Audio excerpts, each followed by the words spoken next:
बिस्मिल्लाहिर्रहमानिर्रहीम, अस्सलाम वालेकुम। तो जनाब आज हम एंड्रॉइड स्टूडियो को सीखने जा रहे हैं 1 घंटे के अंदर। आज का कोर्स है बड़ा ज़बरदस्त, बड़ा आसान और बहुत एक कंसाइज होने वाला है, जिसके अंदर हम एंड्रॉइड स्टूडियो के बेसिक मेजर फीचर्स जो हैं उसको कवर करेंगे 1 घंटे के अंदर। तो टारगेट ये कि 1 घंटे के अंदर हम एंड्रॉइड स्टूडियो पूरा सीख लें। तो कुछ चीज़ें थोड़ा जल्दी भी होंगी, कुछ चीज़ें थोड़ा सा स्लो भी होंगी, we will see how it goes. लेकिन आइडिया ये कि इस 1 घंटे के अंदर मैं आपको basics of complete Android studio करा दूँ, जो मेजर इसके कॉन्सेप्ट हैं, जिसपे वैसे मैंने तफसीलन बहुत लंबे वीडियोज़ बनाए हुए हैं, लेकिन आज उनको थोड़ा कंसोलिडेट करके जल्दी से हम एक एंड्रॉइड स्टूडियो को कवर करें।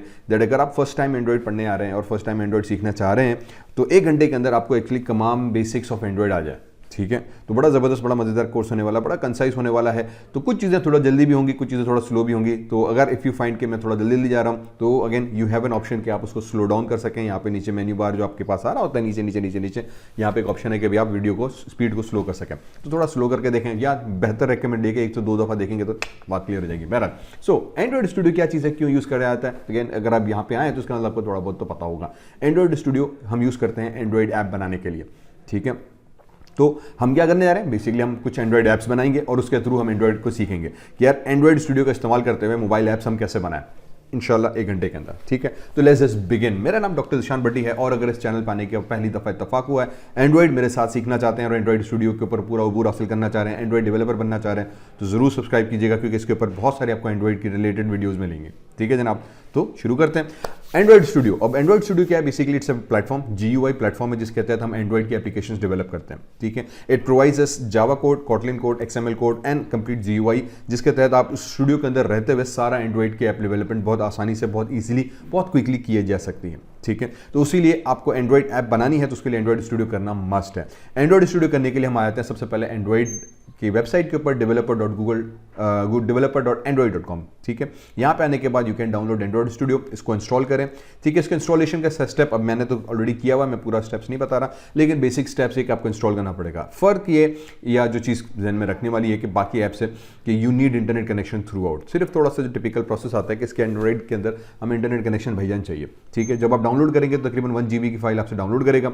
इंस्टॉल करने का तो नॉर्मल इंस्टॉलेशन प्रोसेस है, टेक्निकल नहीं है, लेकिन इंटरनेट चाहिए। इवन ड्यूरिंग इंस्टॉलेशन या आपकी सिस्टम कॉन्फ़िगरेशन के हिसाब से बहुत सारी फाइलें ऑनलाइन डाउनलोड करके इंस्टॉल करते हैं। तो ये 2 दफ़ा एक स्टेप हुआ। फिर जब इंस्टॉल कंप्लीट हो जाता है, इंटरनेट कनेक्टेड रहा, तीसरी दफ़ा जब इंस्टॉल रन करने जाएंगे पहली दफ़ा, तब भी इसको इंटरनेट चाहिए। जब फर्स्ट टाइम एंड्रॉइड आपका रन हो रहा होता है उस वक्त भी इसको कुछ ना कुछ फाइल्स नेट से डाउनलोड करके इंस्टॉल करनी होती हैं, तो उसी दौरान भी आपको एंड्रॉइड स्टूडियो चाहिए। Okay, so once you are done with that everything would be okay and perfect. ठीक है, मेरा कंप्लीट ट्यूटोरियल मौजूद है, मैं लिंक डिस्क्रिप्शन में डाल दूंगा, you can even watch how to install Android Studio completely. ठीक है, तो वंस हमारा इंस्टॉलेशन हो गया, आ जाते हैं हम अपने एंड्रॉइड स्टूडियो के अंदर। तो मेरे पास एंड्रॉइड स्टूडियो ओपन हो गया, न्यू डबल क्लिक किया। हम सबसे पहले हमसे पूछेगा कि भैया क्या करने जा रहे हैं, तो हमने कहा न्यू प्रोजेक्ट बनाते हैं। ठीक है, न्यू प्रोजेक्ट पे आए तो यहाँ पे हमारे पास मल्टीपल ऑप्शंस आ गए, टेम्पलेट्स आ गए कि भाई आप किस तरीके की एक्टिविटी बनाना चाह रहे हैं। We will start with empty activity, but templates के तौर पे बहुत सारे मौजूद हैं, क्योंकि हम फर्स्ट टाइम कर रहे हैं और हम एज्यूमिंग कि आप पहली दफ़ा एंड्रॉइड स्टूडियो मेरे साथ सीखने आ रहे हो और बेसिक है, तो हम एम्प्टी के ऊपर ही काम करते हुए आगे बढ़ेंगे।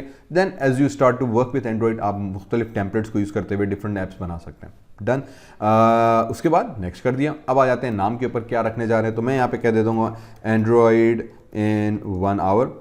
एक मैंने अपने प्रोजेक्ट का नाम दे दिया।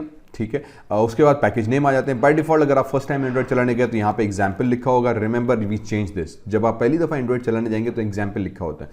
एंड्रॉइड रिकमेंड करता है कि आप कभी भी एग्जाम्पल ना लिखो, आप यहाँ पे इनफैक्ट अपना नाम, प्रोजेक्ट का नाम या अपने सॉफ्टवेयर हाउस का नाम या कंपनी का नाम या कोई दूसरा नाम दे दें ताकि आपके प्रोजेक्ट चेंज हो। वरना क्या होगा, दुनिया के हर प्रोजेक्ट बाय डिफॉल्ट एग्जाम्पल होगा, तो that would create more problem with that. तो यहाँ पे पैकेज नेम को आप अभी से चेंज कर दें, बाद में भी कर सकते हैं, creates a complication. For now हमने यही छोड़ा। लोकेशन कहाँ पे आप सेव करना चाह रहे हैं, this can be any location you want. Language जावा या कॉटलिन, 2 ऑप्शन हमारे पास आते हैं। मैं स्पेसिफिकली जावा को इस्तेमाल करूंगा, आगे कुछ लेक्चर्स में हम फिर कॉटलिन भी करेंगे, so do follow this channel. तो हम कॉटलिन के ऊपर तफसीलन बात आगे करते रहेंगे। आ जाते हैं मिनिमम SDK। अगर आप पहली दफ़ा करने गए तो भाई ये आपसे पूछेगा कि यार आप कौन सी SDK यूज़ करना चाह रहे हैं। ठीक है, this is sometimes quite important.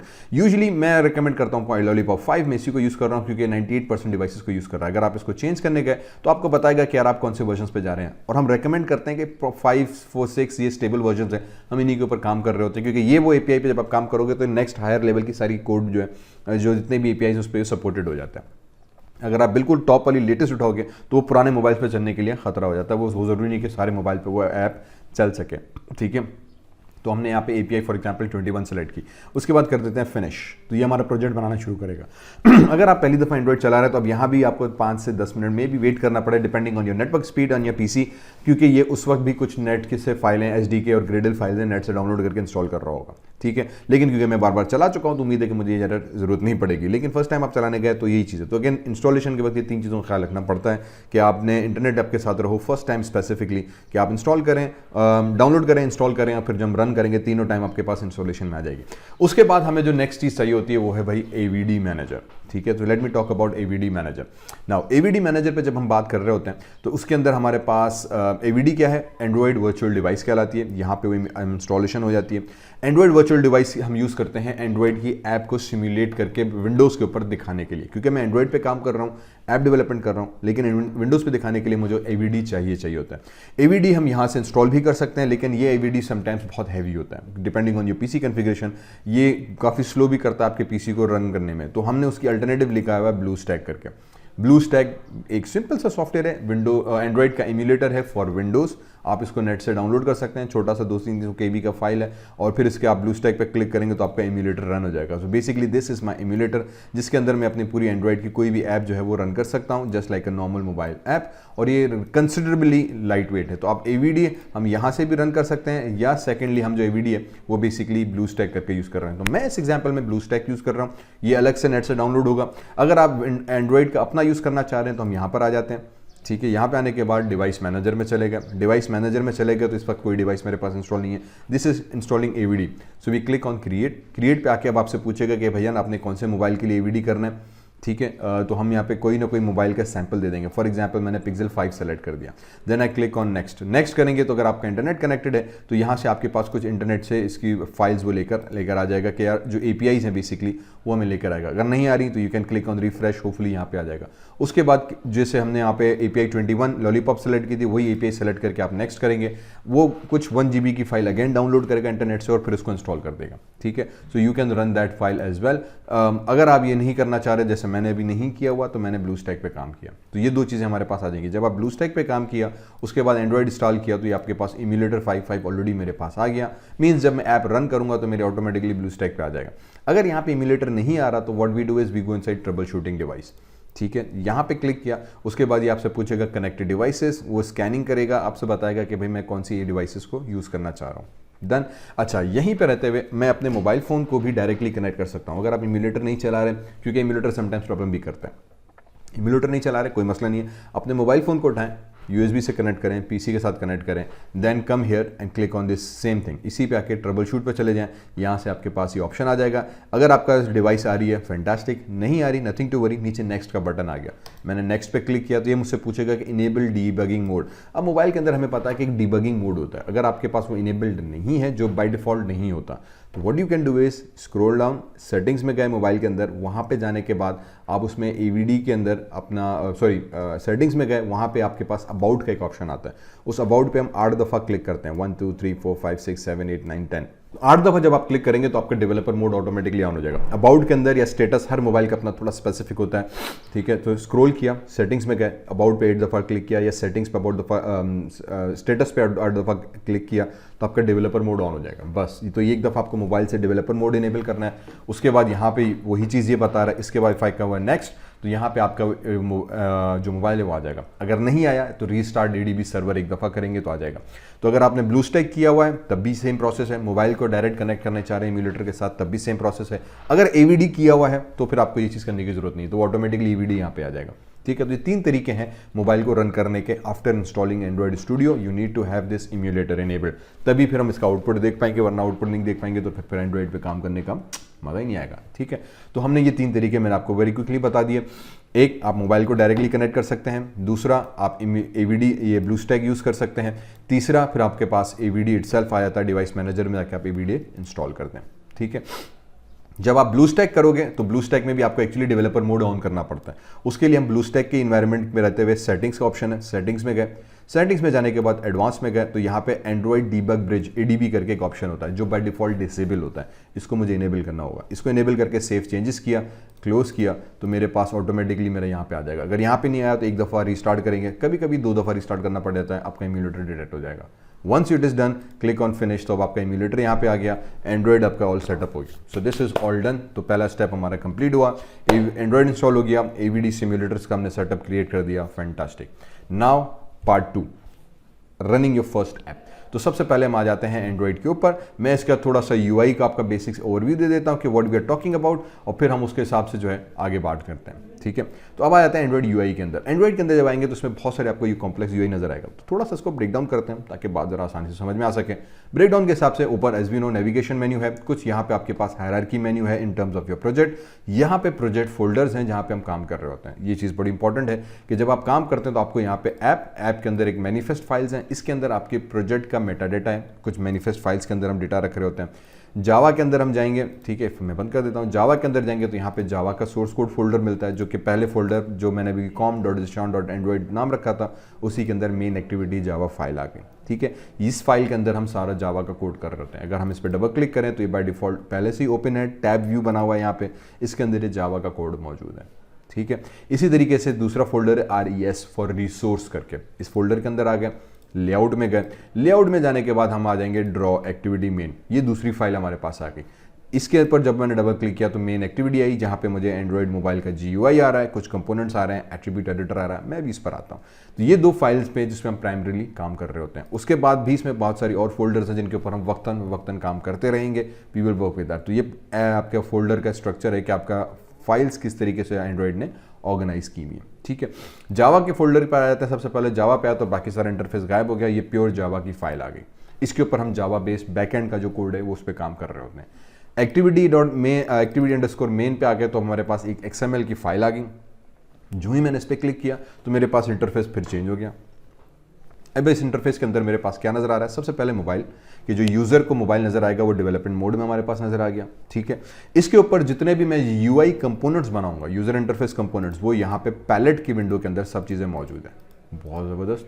इसका मतलब ये कि बेसिकली जब आप एंड्रॉइड में काम करते हो तो सारा इंटरफेस ऑलरेडी बनाया, हमने ड्रैग एंड ड्रॉप करके चीजें यहाँ पे रखनी है, बस कुल खलास काम पूरा हो गया, ठीक है। उसके बाद नीचे आ गए कंपोनेंट ट्री के अंदर। ये ट्री भी एक्सट्रीमली इंपॉर्टेंट है। ये ट्री हमें एक्चुअली आउटलाइन देता है, एक हायरार्की देता है कि आपके कंपोनेंट्स किस तरीके से एक दूसरे के ऊपर या एक दूसरे के साथ ऑर्गेनाइज किए हुए हैं। इसका बहुत इंपॉर्टेंट काम है। जब हम मल्टी कॉम्प्लेक्स लेआउट के अंदर जाते हैं तो हमें स्ट्रक्चर प्रोवाइड करता है कि आपका सिस्टम क्या है। इसके अंदर बाय डिफॉल्ट कुछ लेआउट्स हैं, मैं भी लेआउट्स के ऊपर बात कर रहा होता हूँ। फिर जिस कंपोनेंट को आप सेलेक्ट करोगे, बेसिकली वो कंपोनेंट के एट्रीब्यूट्स यहाँ पे आ जाते हैं, जिसकी हम सेटिंग्स एंड प्रॉपर्टीज चेंज कर रहे होते हैं। तो ये 4 मेन सेक्शंस आ गए, प्रोजेक्ट विंडो, पैलेट विंडो, आपका UI विंडो और एट्रीब्यूट्स विंडो। ये 4 हमारे पास सेक्शंस हैं जिनके ऊपर मेजरली सारा काम कर रहे होते हैं। UI के अंदर सारी मोबाइल की डिजाइनिंग होती है, कंपोनेंट्स यहाँ पड़े हैं, हम यहाँ पे अभी बना के दिखाते हैं, आपको ड्रैग एंड ड्रॉप करेंगे। कंस्ट्रेंट लेआउट्स और जो कंपोनेंट ट्री है, इसके अंदर आपका स्ट्रक्चर आता है कि जो कंपोनेंट्स आपने रखे हुए हैं उसका एक स्ट्रक्चर यहाँ पे दिखा देगा, और ये हायरार्की के हिसाब से हम उस पर काम कर रहे होते हैं। जिस कंपोनेंट को हम यहाँ से सेलेक्ट करेंगे तो यहाँ भी सेलेक्ट हो जाएगा, अगर आप चाहें तो इधर से भी सेलेक्ट कर सकते हैं, तो ये सिलेक्शन आ जाएगी। जिस कंपोनेंट में मैं सेलेक्ट करूँगा बेसिकली उसके हमारे पास सेटिंग्स यहाँ पे आती हैं, जिसके साथ जैसे उसका नाम हुआ, टेक्स्ट नेम हुआ, कलर हुआ, थीम हुआ, पैरामीटर्स हुए, साइज हुए, ये सब हम इन सेटिंग्स में आके चेंज कर रहे होते हैं। Got it. तो ये बेसिकली हमारे पास एक छोटा सा UI आ गया। फिर ऊपर आप किस ऐप पे काम कर रहे हैं, उसका इम्यूलेटर, उसको रन करना, उसको बिल्ड करने के कुछ आइकॉन्स आ जाते हैं, ठीक है। इसी तरीके से इस यहाँ पे भी कुछ आइकॉन्स दिए हुए हैं जो कि इस विंडो के स्पेसिफिकली हैं। इनको भी हम वक्तन यूज़ करेंगे, मैं अभी सारा बता दूंगा तो दिमाग में चीज़ें निकल जाएंगी। कुछ चीज़ें हम इसमें आगे इस्तेमाल करते रहते हैं, ठीक है। मैंने कहा ठीक। अब आ जाते हैं उसके बाद यहाँ पे, तो we have a component here, constraint layout, ठीक है, और टेक्स्ट व्यू। अब सबसे पहले हमारे पास ये इटसेल्फ है क्या, तो और ये 2 फाइलें क्यों बनी है, मैं इसको थोड़ा एक्सप्लेन कर देता हूँ। This is known as an activity. Activity क्या है, एक बेसिक सिंगल एक्टिविटी है। जब भी हम मोबाइल पे काम करते हैं तो मोबाइल पे काम करने के लिए जो पहली चीज़ हमें मिलती है वो है एक्टिविटी। फॉर एग्जाम्पल, अगर आप पावर पॉइंट पे काम कर चुके हैं तो पावर पॉइंट में एक स्लाइड मिलती है, उस स्लाइड के ऊपर हम सारा डेटा रख रहे होते हैं। अगर आप माइक्रोसॉफ्ट वर्ड में जा रहे हो तो एक पेज मिलता है, उस पेज के ऊपर हम डेटा रख रहे होते हैं। इसी तरीके से जब हम एंड्रॉइड में आते हैं तो Android always has something called an activity. इस एक्टिविटी के ऊपर हमारा सारा कंटेंट आता है। तो जब आप फेसबुक खोलते हो तो एक्चुअली एक एक्टिविटी खुलती है, जब आप व्हाट्सएप खोल रहे हैं तो एक एक्टिविटी ओपन होती है, जब आप अपना ट्विटर अकाउंट खोल रहे हैं तो आपकी एक्टिविटी हो रही है, आप इंस्टाग्राम खोल रहे हैं आपकी एक्टिविटी हो रही है। ये जितनी भी ऐप्स आप खोल रहे हो ना, एक सेपरेट एक्टिविटीज हो रही है, उस एक्टिविटीज के ऊपर कंपोनेंट्स रखे हुए हैं। तो एंड्रॉइड के अंदर बेसिक चीज़ हमारे पास एक्टिविटी आ गई, जिसके ऊपर हम सारा काम कर रहे होते हैं। इस एक्टिविटी पे जब हम काम करते हैं तो उसके लिए हमें 2 फाइलें हजरत देता है, 2 फाइलें देता है, एक .xml करके, जिसको हम एक्टिविटी अंडरस्कोर मेन, उसी नाम से एक फाइल बन जाती है जिसके अंदर XML कंपोनेंट्स आ जाते हैं, और दूसरी मेन एक्टिविटी डॉट जावा। ठीक है, इस एक एक्टिविटी से एक्चुअली दो फाइल एसोसिएटेड है, एक XML फाइल, एक जावा फाइल। जावा फाइल के अंदर हम सारी बैक एंड की कोडिंग करते हैं, जावा का कोड देते हैं, बटन क्लिक करना, इवेंट होना, कोई यूजर इंटरेक्शन की जितने भी कोड आता है सारा जावा के अंदर आता है। जो फ्रंट एंड की डिजाइनिंग है जो यूजर को नजर आती है वो XML के अंदर होती है। तो XML के अंदर सारी फ्रंट एंड की डिजाइनिंग होती है।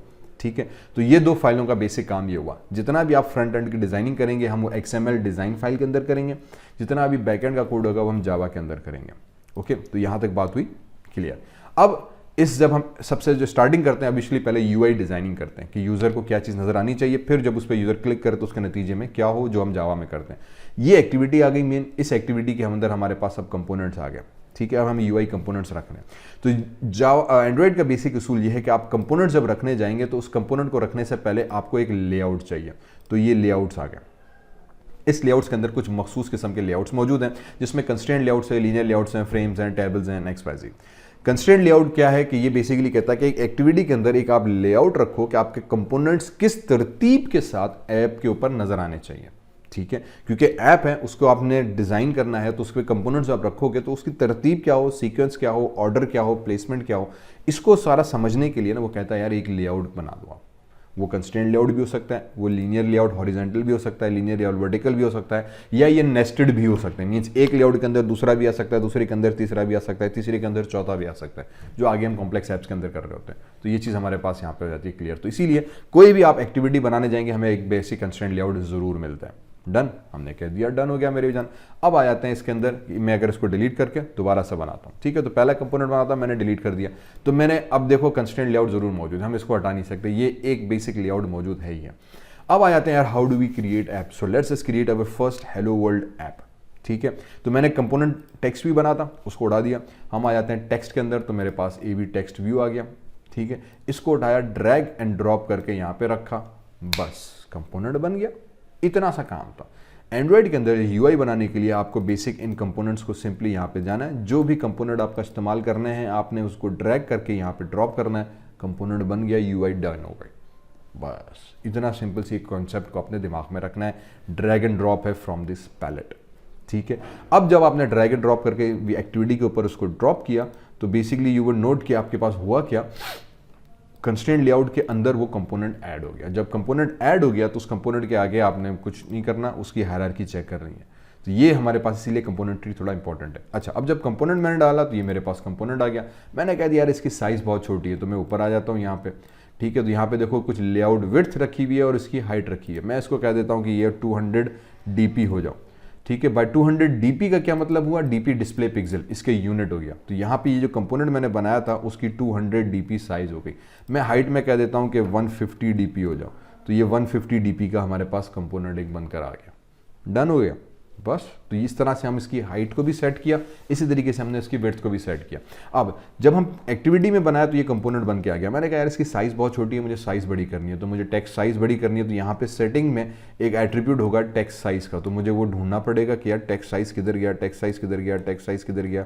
इस तरह करते करते नीचे आप आ जाओगे तो आपके पास टेक्स्ट साइज़ का एक पैरामीटर मिलेगा, लेकिन ये बहुत टाइम ले रहा होता है। ठीक है, तो हम सिंपली क्या कर रहे होते हैं, वैसे ये रहा टेक्स्ट, और टेक्स्ट API के अंदर टेक्स्ट कलर, टेक्स्ट वो डायरेक्शन, टेक्स्ट साइज ये आ गया। तो ये मुझे कितने लगे, ऑलमोस्ट समझो आधा मिनट लग गया ढूंढने में। मैंने कहा चलो फिलहाल इसी को करते हैं, मैं इसको कर देता हूँ 30 SP। अब यहाँ पे मैंने यूज़ किया SP। टेक्स्ट के साथ जब भी हम यूज़ करेंगे तो SP इसका यूनिट है, सिंगल स्केल पिक्सल करके वैल्यू कहलाती है। ये उसका साइज़ आ गया, हमारे पास टेक्स्ट का साइज़ बन गया। इसी तरीके से I can use text colour. For example मैंने इसके आगे बटन पे क्लिक किया और मैंने कह दिया कि यार इसका जो टेक्स्ट कलर है वो रेड कर दो, क्लिक किया ओके, तो ये टेक्स्ट कलर हमारे पास रेड हो गया। आपने इसका बैकग्राउंड कलर चेंज करना है, फोरग्राउंड चेंज करना है, फॉन्ट चेंज करना है, स्टाइल चेंज करना है, you can change anything from this attributes here. ठीक है, हमने कह दिया ओके जनाब, ये डन हो गया। अब इसके आगे हम इसको रन करने जा रहे हैं, तो लेकिन पता चला कि यार इधर रेड डॉट दिया हुआ। अब ये जो रेड डॉट है ये इंडिकेट कर रहा है कि इस पे एरर है। ये रेड डॉट यहाँ भी आ रहा है, ये रेड डॉट आपके यहाँ भी आ रहा है, दोनों जगहों पे बता रहा है कि there is some error in this code. Error क्या है, जब आप इसी के ऊपर कर्सर होवर करोगे तो आपको बता रहा है कि यार मिसिंग कंस्ट्रेंट्स। तो कंस्ट्रेंट्स मिसिंग है क्योंकि हम कंस्ट्रेंट लेआउट यूज़ कर रहे हैं। तो कंस्ट्रेंट लेआउट की जो शर्त ये है कि जो भी कंपोनेंट मेरे अंदर आप इस्तेमाल करने जाओगे उसके अंदर आपने एक कंस्ट्रेंट्स अप्लाई करने ये वाले। ठीक है, ये क्या चीज़ है, ये कंस्ट्रेंट लेआउट अप्लाई करने का एक सिंपल सा तरीका है कि आपने इस कंपोनेंट को बताना है कि मेरी स्क्रीन के साथ आपने कैसे फिक्स होना है। क्योंकि अभी ये समझो स्क्रीन के ऊपर रखा हुआ है, तो वो कह रहा है डायरेक्ट ऊपर नहीं रखो, इसको कंस्ट्रेंट कर दो। कंस्ट्रेंट से बेसिकली मसला ये हुआ कि अगर मैंने एक पेन हाथ में पकड़ी हुई है ना, तो ये अब मैं जहाँ मेरा हाथ मूव हो रहा है पेन मूव हो रहा है, तो इसको हम कहते हैं ये मेरी पेन जो है मेरे हाथ के साथ कंस्ट्रेंट हो गई है। ठीक है, मीन्स अगर मैंने इसको यहाँ से पकड़ा हुआ तो अब मैं उंगली को मूव कर रहा हूँ तो मेरी पेन मूव हो रही है ना, तो ये कंस्ट्रेंट हो गया। प्रोग्रामिंग के अंदर ये मैंने पेन को हाथ के साथ कंस्ट्रेंट कर दिया ताकि जहाँ मेरा हाथ मूव हो रहा है पेन वहाँ पे मूव हो रही है। तो मैं पेन को एक्चुअली मूव नहीं कर रहा, मैं अपने हाथ को मूव कर रहा हूँ। यही चीज़ यहाँ पे होती है। ठीक है, कंस्ट्रेंट लेआउट के अंदर के जब लेआउट आपका चेंज हो, स्क्रीन साइज छोटी हो, बड़ी हो, हॉरिजॉन्टल हो, वर्टिकल हो, लेआउट खुद ही एडजस्ट हो जाए, तो उसके लिए हम यहाँ पे आके क्लिक करते हैं। उसके यहाँ पे बेसिकली 3 तरीके आते हैं फिर कंस्ट्रेंट करने के। मैंने ब्लू डॉट पे क्लिक किया तो ये इसने देखो एरो लगा दिया। इसी तरीके से इस ब्लू डॉट पे क्लिक किया तो उसने लेफ्ट एरो लगा दिया और ये कंस्ट्रेंट लेआउट्स दोनों हमारे पास हो गए। अब इसका क्या मतलब हुआ कि 105 पिक्सल्स ये लेफ्ट से छोड़कर स्पेस बना, 106 पिक्सल्स उसने राइट से छोड़ के बना, बस। इसी तरीके से टॉप वाले पे क्लिक किया तो ये टॉप कंस्ट्रेंट हमारे पास हो गया। इसका मतलब ये है कि टॉप से कंस्ट्रेंट हो गया, 170 पिक्सल्स ऊपर से छोड़ के ये कंस्ट्रेंट बना। नाउ यू सी दिस के एरर आपका दोनों जगहों से खत्म हो गया, कंस्ट्रेंट क्लियर हुई। कंस्ट्रेंट लेआउट के अंदर 3 कंस्ट्रेंट्स करना एब्सोल्युटली लाजमी है। डन हुआ। इसके बाद आ जाते हैं बटन के ऊपर। मैंने बटन को क्लिक एंड ड्रैग करके यहाँ पे रखा, ठीक है, तो ये बटन आ गया। इसी तरह से अब मैं इसके जो देखो ब्लू डॉट्स नजर आ रहे हैं, एक तो मैं इसकी यहाँ से भी चेंज कर सकता हूँ, दूसरा इन ब्लू डॉट के एरोस पे भी क्लिक करके मैं इसकी साइज को चेंज कर सकता हूँ। क्लिक एंड ड्रैग करके प्लेसमेंट किया, मेरी ऐप बेस्ड बन गई। अब यहाँ भी सेम रेड डॉट आ गया, रेड डॉट आ गया कि यार ये कंस्ट्रेंट आपने इस पर नहीं किया हुआ। तो एक तरीका कि मैं ब्लू डॉट्स पे क्लिक करूँ, कंस्ट्रेंट हो जाएगा। दूसरा तरीका ये कि मैंने इस वाले लाइन को पकड़ के इसको स्क्रीन के साथ कंस्ट्रेंट कर दिया, तो मैंने इसको इस तरफ एडजस्ट कर दिया। फिर मैंने इसको उठा के इस तरफ सेट कर दिया, तो अब ये ऑटोमेटिकली इधर आके, लेकिन अब ये सेंटर में होगा क्योंकि अब हमने इसको कहा कि यार तुमने इस साइड से भी कंस्ट्रेंट होना है और इस साइड से भी कंस्ट्रेंट होना है, तो उसने दोनों तरफ 0 0 लगा दी। अब ये 0 0 बेसिकली ट्रिक है कंपोनेंट को स्क्रीन के सेंटर पे रखने की। अब फर्क क्या हुआ, यहाँ पे स्ट्रेट लाइन आ रही है क्योंकि यहाँ पे हमने जो थे ना फिक्स्ड नंबर दे दिए, इधर स्प्रिंग के फॉर्म में जिगजैग लाइन आ रही है और यहाँ पे वैल्यू 0 0 आ रही है। ठीक, ये स्प्रिंग हो गया कि मीन्स अब जब स्क्रीन साइज आपकी बड़ी हो रही है, टैबलेट फॉर्म में पिक्सल छोटे हो रहे हैं, वर्टिकल हो रहा है, this component will always be at centre of your screen. तो ये सेंटर ऑफ योर स्क्रीन का कोड है कि आप लेफ्ट को भी 0 कर दो, राइट को भी 0 कर दो मैन्युअली, तो भी आपका कंस्ट्रेंट हो गया। अब यही चीज़ अगर मुझे इसके साथ करनी है, यहाँ पे अब क्या फ़र्क आएगा, जैसे स्क्रीन चेंज होगी तो ये हमेशा 105 और 107 की साइज़ मेंटेन करने की कोशिश करेगा, जिसकी वजह से उसकी प्लेसमेंट ख़राब होने के चांस बन जाते हैं। तो हम उसूलन इसको भी मैं कर सकता हूँ, यार ये भी 0 हो जाओ और ये भी 0 हो गए। अब ये स्प्रिंग हो गया, मीन्स अब ये हमेशा आपकी स्क्रीन के सेंटर पर नजर आएगा। टॉप से मैं इसको कह देता हूँ कि यार तुम इतनी फासले के साथ रहो। तो ये मेरी पहली ऐप डिज़ाइन हो गई। ठीक है, अब मुझे इसको टेक्स्ट को चेंज करना है। मैंने दोबारा कंपोनेंट सेलेक्ट किया, हम यहाँ पर आ गए और मैंने यहाँ पे कह दिया हेलो एंड्रॉयड, तो मेरे पास हेलो एंड्रॉयड का कोड आ गया। ठीक है, सिंपल क्या किया, इसको सेलेक्ट किया, एट्रीब्यूट एडिटर में गए, टेक्स्ट वाले पैरामीटर को ढूंढा, उस पर जाके टेक्स्ट चेंज कर दिया, टेक्स्ट चेंज हो गया। जैसे अभी हमने कलर चेंज किया था, टेक्स्ट साइज चेंज की थी, वगैरह वगैरह। तो ये मेरे पास मेरी ऐप बन गई। अब इस ऐप को चला के देख लेते हैं भैया ऐप हमारी कैसे लग रही है। तो मैं सिंपली यहाँ पे आके प्ले बटन पे क्लिक करूंगा। जब हम प्ले बटन पे क्लिक करेंगे तो अब बेसिकली नीचे आपको नजर आ रहा है कि ग्रेडल बिल्डिंग कर रहा है। अब यहाँ पे आपकी ऐप को वो पहले बिल्ड करेगा, कंपाइल करेगा, एरर्स चेक करेगा और उसके बाद उसकी एपीके बनाकर आपके इम्यूलेटर के अंदर उसको ऑटोमेटिकली रन करके एग्जीक्यूट करके आपको दिखाएगा। अगर आप इम्यूलेटर रन कर रहे हैं, जैसे मैं इस टाइम ब्लू स्टैक कर रहा हूँ, तो मेरी ऐप ऑटोमेटिकली ब्लू स्टैक में आ जाएगी। अगर आप एवीडी यहाँ पे किया हुआ है एंड्रॉइड का अपना वाला, तो वो वाला इम्यूलेटर स्टार्ट हो जाएगा और उस पर आपकी ऐप नज़र आ जाएगी। ठीक है, अगर आप मोबाइल पे चला रहे हो, तो अगर आपने मोबाइल कनेक्ट किया हुआ है और यहाँ से आपने मोबाइल को डिटेक्ट कराया हुआ है, प्ले करेंगे तो आपकी ऐप यहाँ बिल्ड होकर जब कंप्लीट होगी तो ऑटोमेटिकली आपके मोबाइल पे रन हो जाएगी। खत्म। ठीक है जनाब, हमारे पास सिंपल सिस्टम बन के रेडी हो गया। ठीक है, so let's just wait for this to complete and installation आ गई। ठीक है, यू कैन सी दिस ने आइकॉन बना दिया और मेरे पास मेरा ऐप बनकर रेडी होकर आ गई। ठीक है, अब यहाँ पे क्या हुआ, हेलो वर्ल्ड और बटन ऊपर चला गया। अब ये चीज़ आई, अब बटन ऊपर क्यों गया ये पहला मसला, लेकिन ऐप मेरी एटलीस्ट रन होकर आ गई and we have build our first Android app. Very simple, very basic app बन गई। अब बटन ऊपर क्यों गया, सिर्फ हमें उस चीज़ को लॉजिक को देखना है कि यार बटन भाई ऊपर क्यों गया, ये क्या जगड़ हो गई। तो वापस नीचे आ गए, मैं बटन पे गया तो देखो रेड डॉट अभी भी आ रहा है। ठीक है, अब मैं रेड पे गया तो उसने होवर किया कर्सर तो बता रहा है मिसिंग कंस्ट्रेंट, अभी भी कंस्ट्रेंट मिसिंग है। कौन सा कंस्ट्रेंट मिसिंग है नीचे आके, तो यार आपने देखो लेफ्ट और राइट तो किए थे, टॉप और बॉटम में से रह गया। इसके हिसाब से एटलीस्ट 3 कंस्ट्रेंट होना लाजमी है, लेफ्ट और राइट मस्ट है, और फिर टॉप और बॉटम में से कोई एक कंस्ट्रेंट आप जरूर करो। अब इसको ये पता नहीं चल रहा है कि यार इसकी पोजीशन कहाँ पे फिक्स किया आपने, रखा तो इधर है लेकिन अभी आपने कंस्ट्रेंट करके फिक्स नहीं किया, ये इधर फिक्स होगी, ऊपर होगी, नीचे होगी, तो जब ऐप चलाई ना तो उसने स्क्रीन को ऊपर रख दिया, यहाँ से तो सेंटर किया, इसको ऊपर लेगा क्योंकि आपने टॉप से पोजीशन तो फिक्स की नहीं है। अब मैं क्या करूँगा, इसको सेलेक्ट किया, इस वाले बॉक्स पे भी कर सकता हूँ, इधर से भी कर सकता हूँ, दोनों तरीके से मैंने इसको उठाया और मैंने इस कंपोनेंट के साथ इसको कंस्ट्रेंट करा के थोड़ा नीचे लेकर आ जाता है। ठीक है, मेरे पास का अब क्या हुआ, अब जब मैं इधर आ गया ना तो ये देखो बता रहा है 92 पिक्सल्स फ्रॉम दिस कंपोनेंट। अब इसका मतलब ये हुआ कि ये इस कंपोनेंट से 92 पिक्सल्स की तरफ नीचे आ गया, बस खत्म कहानी। अब जब आप दोबारा रन करने गए तो मैं सिंपली इस पर क्लिक करूंगा, अब होपफुली थोड़ा सा जल्दी करेगा क्योंकि बाकी चीज़ें बना चुका है ये लेकिन दोबारा बनाएगा, कंपाइल करेगा, चेक करेगा, मेरी ऐप बन की, यहाँ पे लोगो भी आ गया, एंड होपफुली अब ये इंस्टॉलेशन करने गया तो ऑटोमेटिकली इंस्टॉल करके अब मेरा बटन सही जगह पे आ गया, मेरी पहली ऐप बन गई जनाब, कंग्रेचुलेशंस, हम पहली ऐप बना चुके। बहुत सिंपल सा लॉजिक, बहुत बेसिक कॉन्सेप्ट हुआ, ऐप हमारे पास बनकर रेडी हो गई, डन हुआ, बस खत्म। अब आ जाते हैं इसको थोड़ा और एडवांस लेके चलते हैं। एडवांस क्या लेके चलते हैं कि मैं कहता हूँ कि यार ये तो यहाँ पे बना, पार्ट 3 में आ जाते हैं। पार्ट 3 के अंदर अब हम कहते हैं कि यार let's just create a simple counter है, ठीक है, जो मैंने पहले तफसीलन एक लंबा लेक्चर बनाया हुआ है, अब मैं थोड़ा क्विकली चलाएंगे। अब हमारा आइडिया ये कि जब ये बटन है तो फॉर एग्जाम्पल इस बटन को मैं चेंज करूँ तो मेरा टेक्स्ट यहाँ पे चेंज हो जाए या इस पर कंटेंट हमारा चेंज हो जाए, तो how do we do that. ठीक है, अब बटन के ऊपर मैं जब क्लिक करूं तो ये टेक्स्ट मेरा चेंज हो जाए, इसके लिए हम आ जाते हैं पहले सबसे बटन के ऊपर, स्क्रॉल किया, एट्रीब्यूट एडिटर के अंदर आए तो एक चीज़ कहलाती है आईडी। इस आईडी का बहुत ज़बरदस्त काम है भाई, ठीक है, आईडी से हम इस बटन का नाम रखते हैं और उस नाम से फिर इसको आगे हम कोडिंग में इस्तेमाल करेंगे। मैं यहाँ पे आके कह देता हूँ button for example change, CHANGE change, तो मेरे पास बटन चेंज आ गया, क्लिक किया, अब ये पूछ रहा है कि नाम तब्दील करूं, रिफैक्टर करूं, मैंने कहा है जान इसको रिफैक्टर कर दो, ये आ गया टेक्स्ट। ठीक है, इसकी भी आईडी दी हुई है टेक्स्ट व्यू की, मैं इसको नाम कर देता हूं टेक्स्ट नेम। ठीक है, तो ये मेरे पास टेक्स्ट नेम आया, एंटर प्रेस किया तो पूछेगा भाई इसको रीनेम करूं, रिफैक्टर करूं, मैंने कहा यस, इसका नाम तब्दील करो, तो दोनों का नाम हमने तब्दील कर दिया। नाउ यू कम हियर, तो अब आपको देखो यहाँ पे कंपोनेंट ट्री के अंदर भी बता रहा है कि कंस्ट्रेंट लेआउट है, उसके अंदर आपने एक टेक्स्ट नेम बनाया, चेंज बटन बनाया और ये आपने उसके नेम्स को तब्दील किया हुआ। ठीक है, तो अब बटन चेंज हो गया बट टेक्स्ट नेम हो गया, दोनों नाम तब्दील हो गए। हमने कहा जबरदस्ती, अब मुझे इसकी करनी है कोडिंग। कोडिंग के लिए हम आ जाएंगे जनाब जावा के अंदर।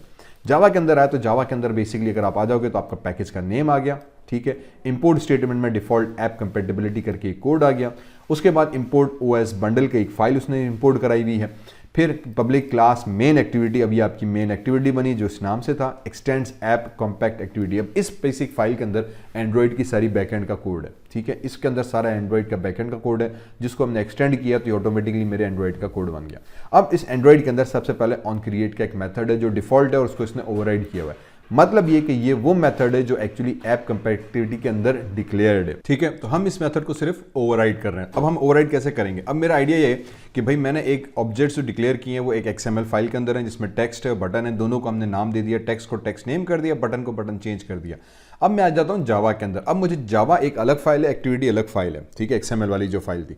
अब XML में मैंने कंपोनेंट्स डिजाइन किए हैं, जावा में मुझे उन कंपोनेंट्स को कॉल करा के उसको चेंज करना है या उसके ऊपर ऑपरेशंस परफॉर्म करना है। ठीक, तो बात समझने की यहाँ पे करो, हमने पहले कहा था कि जब हम एंड्रॉइड में काम करते हैं एवरीथिंग इसका एक्टिविटी।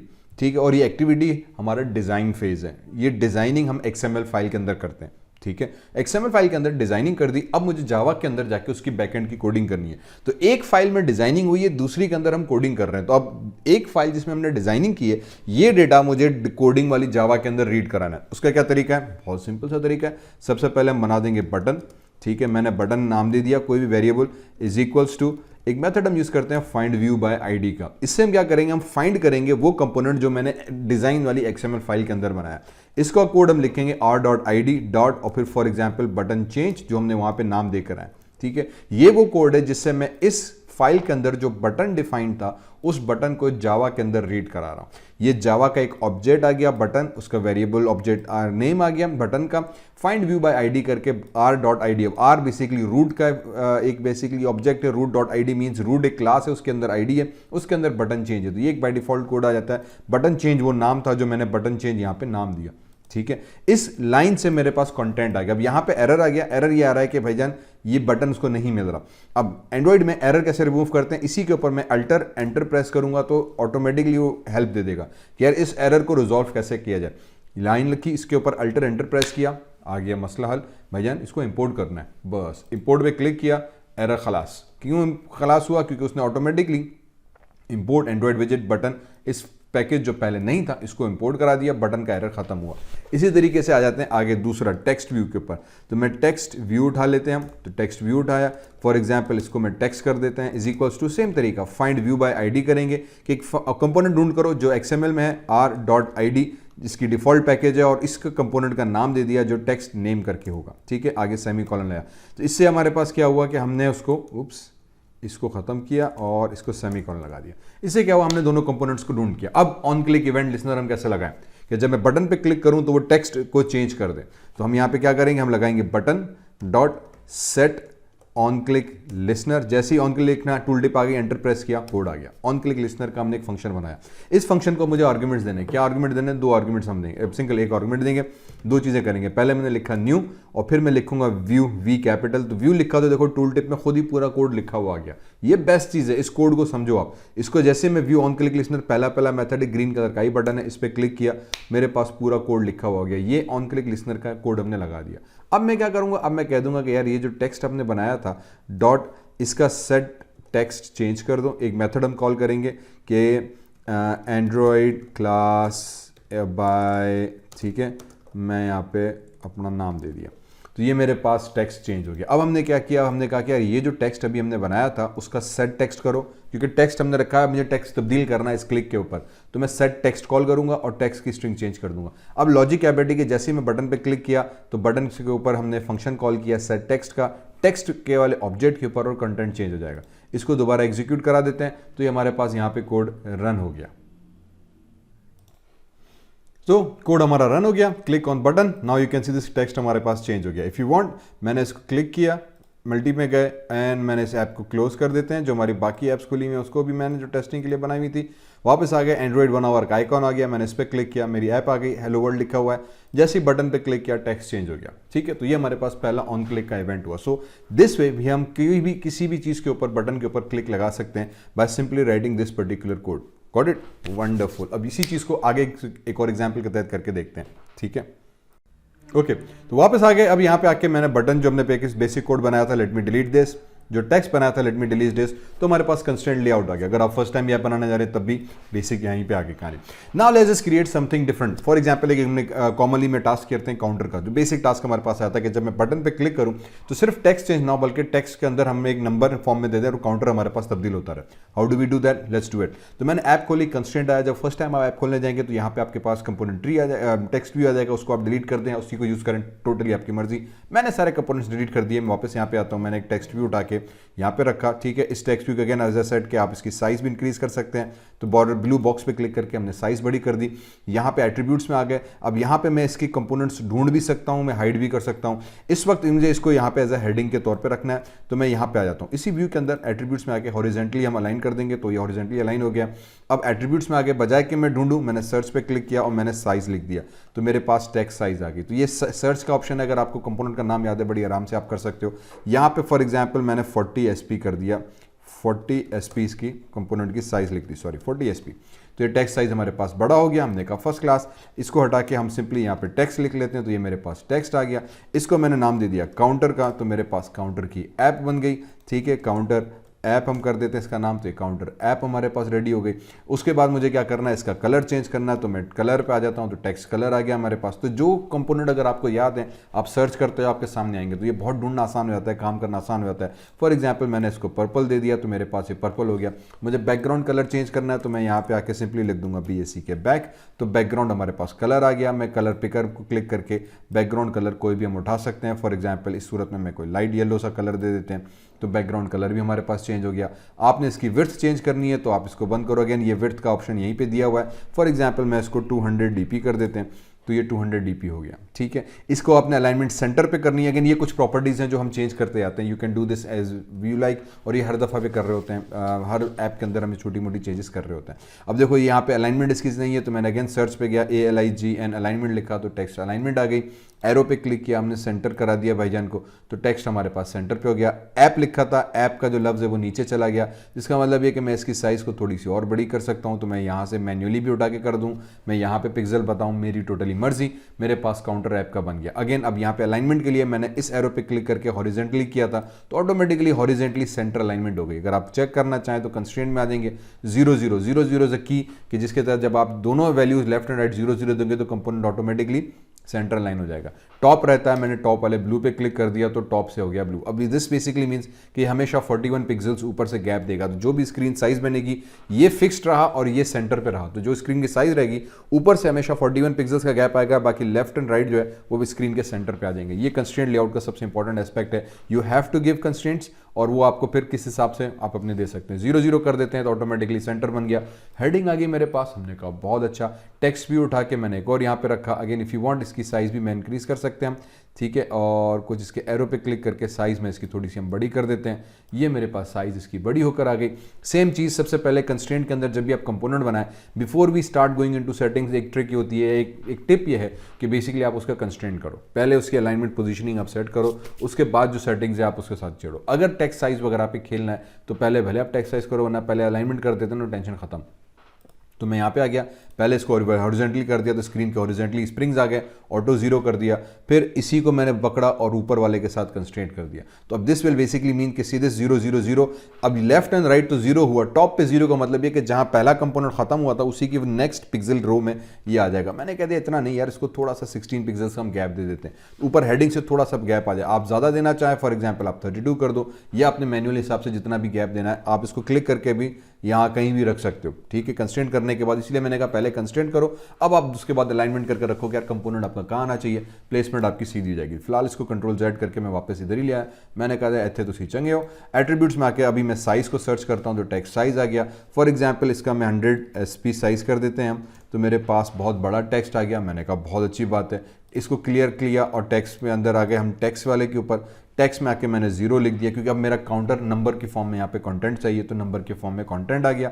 मैं कह देता हूँ यार इसकी अलाइनमेंट सेट कर दो, टेक्स्ट अलाइनमेंट सर्च की मैंने यहाँ पे, इधर आके मैंने सेंटर कर दिया, प्रेस एंटर, तो टेक्स्ट आपका सेंटर पे हो गया।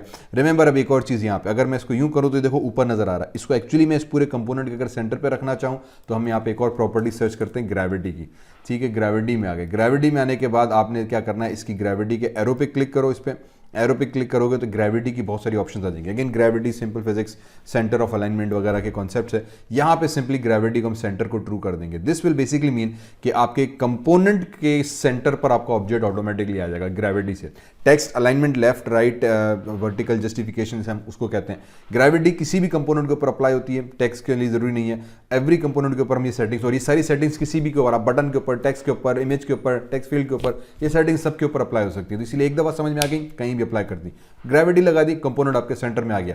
Now you can come here, और अब आप देखोगे कि एक चीज क्या हुई कि डिक्लेयर्ड एट्रीब्यूट्स के जो हेडिंग है उसके नीचे ये प्रॉपर्टीज आ गई।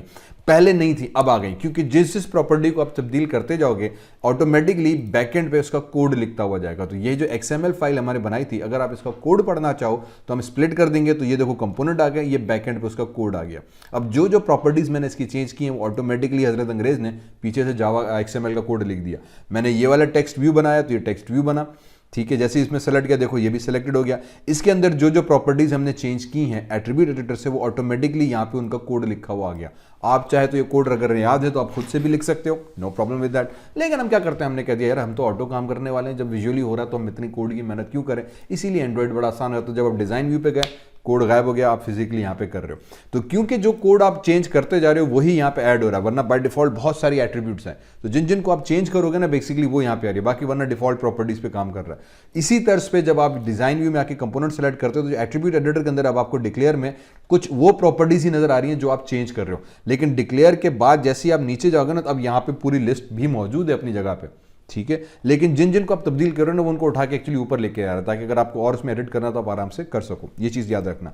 100 आ गई, फॉर एग्जांपल मैं 120 SP कर दिया, तो क्योंकि मेरे पास अभी ऊपर आ गया तो ढूंढना आसान रहा, मुझे बार बार सर्च करने की जरूरत नहीं पड़ेगी। बेसिक आइडिया ये। तो मेरे पास एक काउंटर का टेक्स्ट आ गया, फिर बटन उठाया, अब again remember drag and drop किया, मेरे पास बटन बनकर आ गया। खलास, बहुत सिंपल, बहुत सादा सी जबान हो गई। चलें जी, बटन की भी साइज हम थोड़ी सी और बड़ी कर देते हैं, ठीक है, और इसको भी मैं उठा के इधर रख लेते हैं। सेम चीज़, इसको भी मुझे सेंटर अलाइनमेंट करना है। अगेन दो ही तरीके, तीन तरीके, इसको मैं ड्रैग एंड ड्रॉप करके भी कर सकता हूँ यहाँ से, मैं अलाइनमेंट में यहाँ से भी कर सकता हूँ, मैं अलाइनमेंट यहाँ से भी कर सकता हूँ। Let me do this time. मैंने ब्लू डॉट पे क्लिक किया, 100 पिक्सेल्स आ गया। मैंने इस वाले ब्लू डॉट पे क्लिक किया, 93 है। लेकिन अब इसका मतलब ये हुआ कि सेंटर नहीं हुआ। सेंटर करने के लिए मैं करूँगा यहाँ पे आके मैं इसको सिंपली कह दूंगा तुम 0 हो जाओ, इसको भी आके मैं कह दूंगा 0। जब लेफ्ट एंड राइट 0 0 हुआ तो कंपोनेंट ऑटोमेटिकली स्क्रीन में सेंटर आ जाएगा। तो ये सेंटर पे करने की एक ट्रिक आ गई। दोनों को पिक्सेल्स को 0 0 कर दिया, कंपोनेंट सेंटर पे आ गया। टॉप की अलाइनमेंट करना लाजमी है, ब्लू डॉट पे क्लिक किया तो ऊपर वाला जहां पे खत्म हो रहा था कंपोनेंट, वहीं से 54 पिक्सेल्स के गैप पे यहां पे आ जाएगा। आप यहां पे रखना चाहें, कम करना चाहें, ज्यादा करना चाहें, totally up to you, depending on आप क्या करना चाह रहे हैं। उसके बाद हम इसी बटन के अंदर आ जाते हैं और इसकी मैं साइज में चला जाता हूं। तो टेक्स्ट साइज आ गई, फॉर एग्जाम्पल 30 SP में कर देता हूं, तो टेक्स्ट साइज बड़ा हो गया, मैंने कह दिया जबरदस्त। उसके बाद टेक्स्ट इटसेल्फ जो है वो कंपोनेंट यहाँ पे आ गया, मैंने यहाँ पे नाम दे दिया काउंट, तो काउंट हमारे पास तब्दील हो गया, बटन बन गया। बहुत सिंपल सी बात। अब अगेन वही जो दूसरी चीज़ हम प्रोग्रामिंग में करते हैं, बटन की आईडी पे गए, यहाँ पे जाके बटन BTN मैंने कर दिया काउंट, तो बटन काउंट बन गया। रिफैक्टर कर दो, मैंने कहा भाईजान बिल्कुल।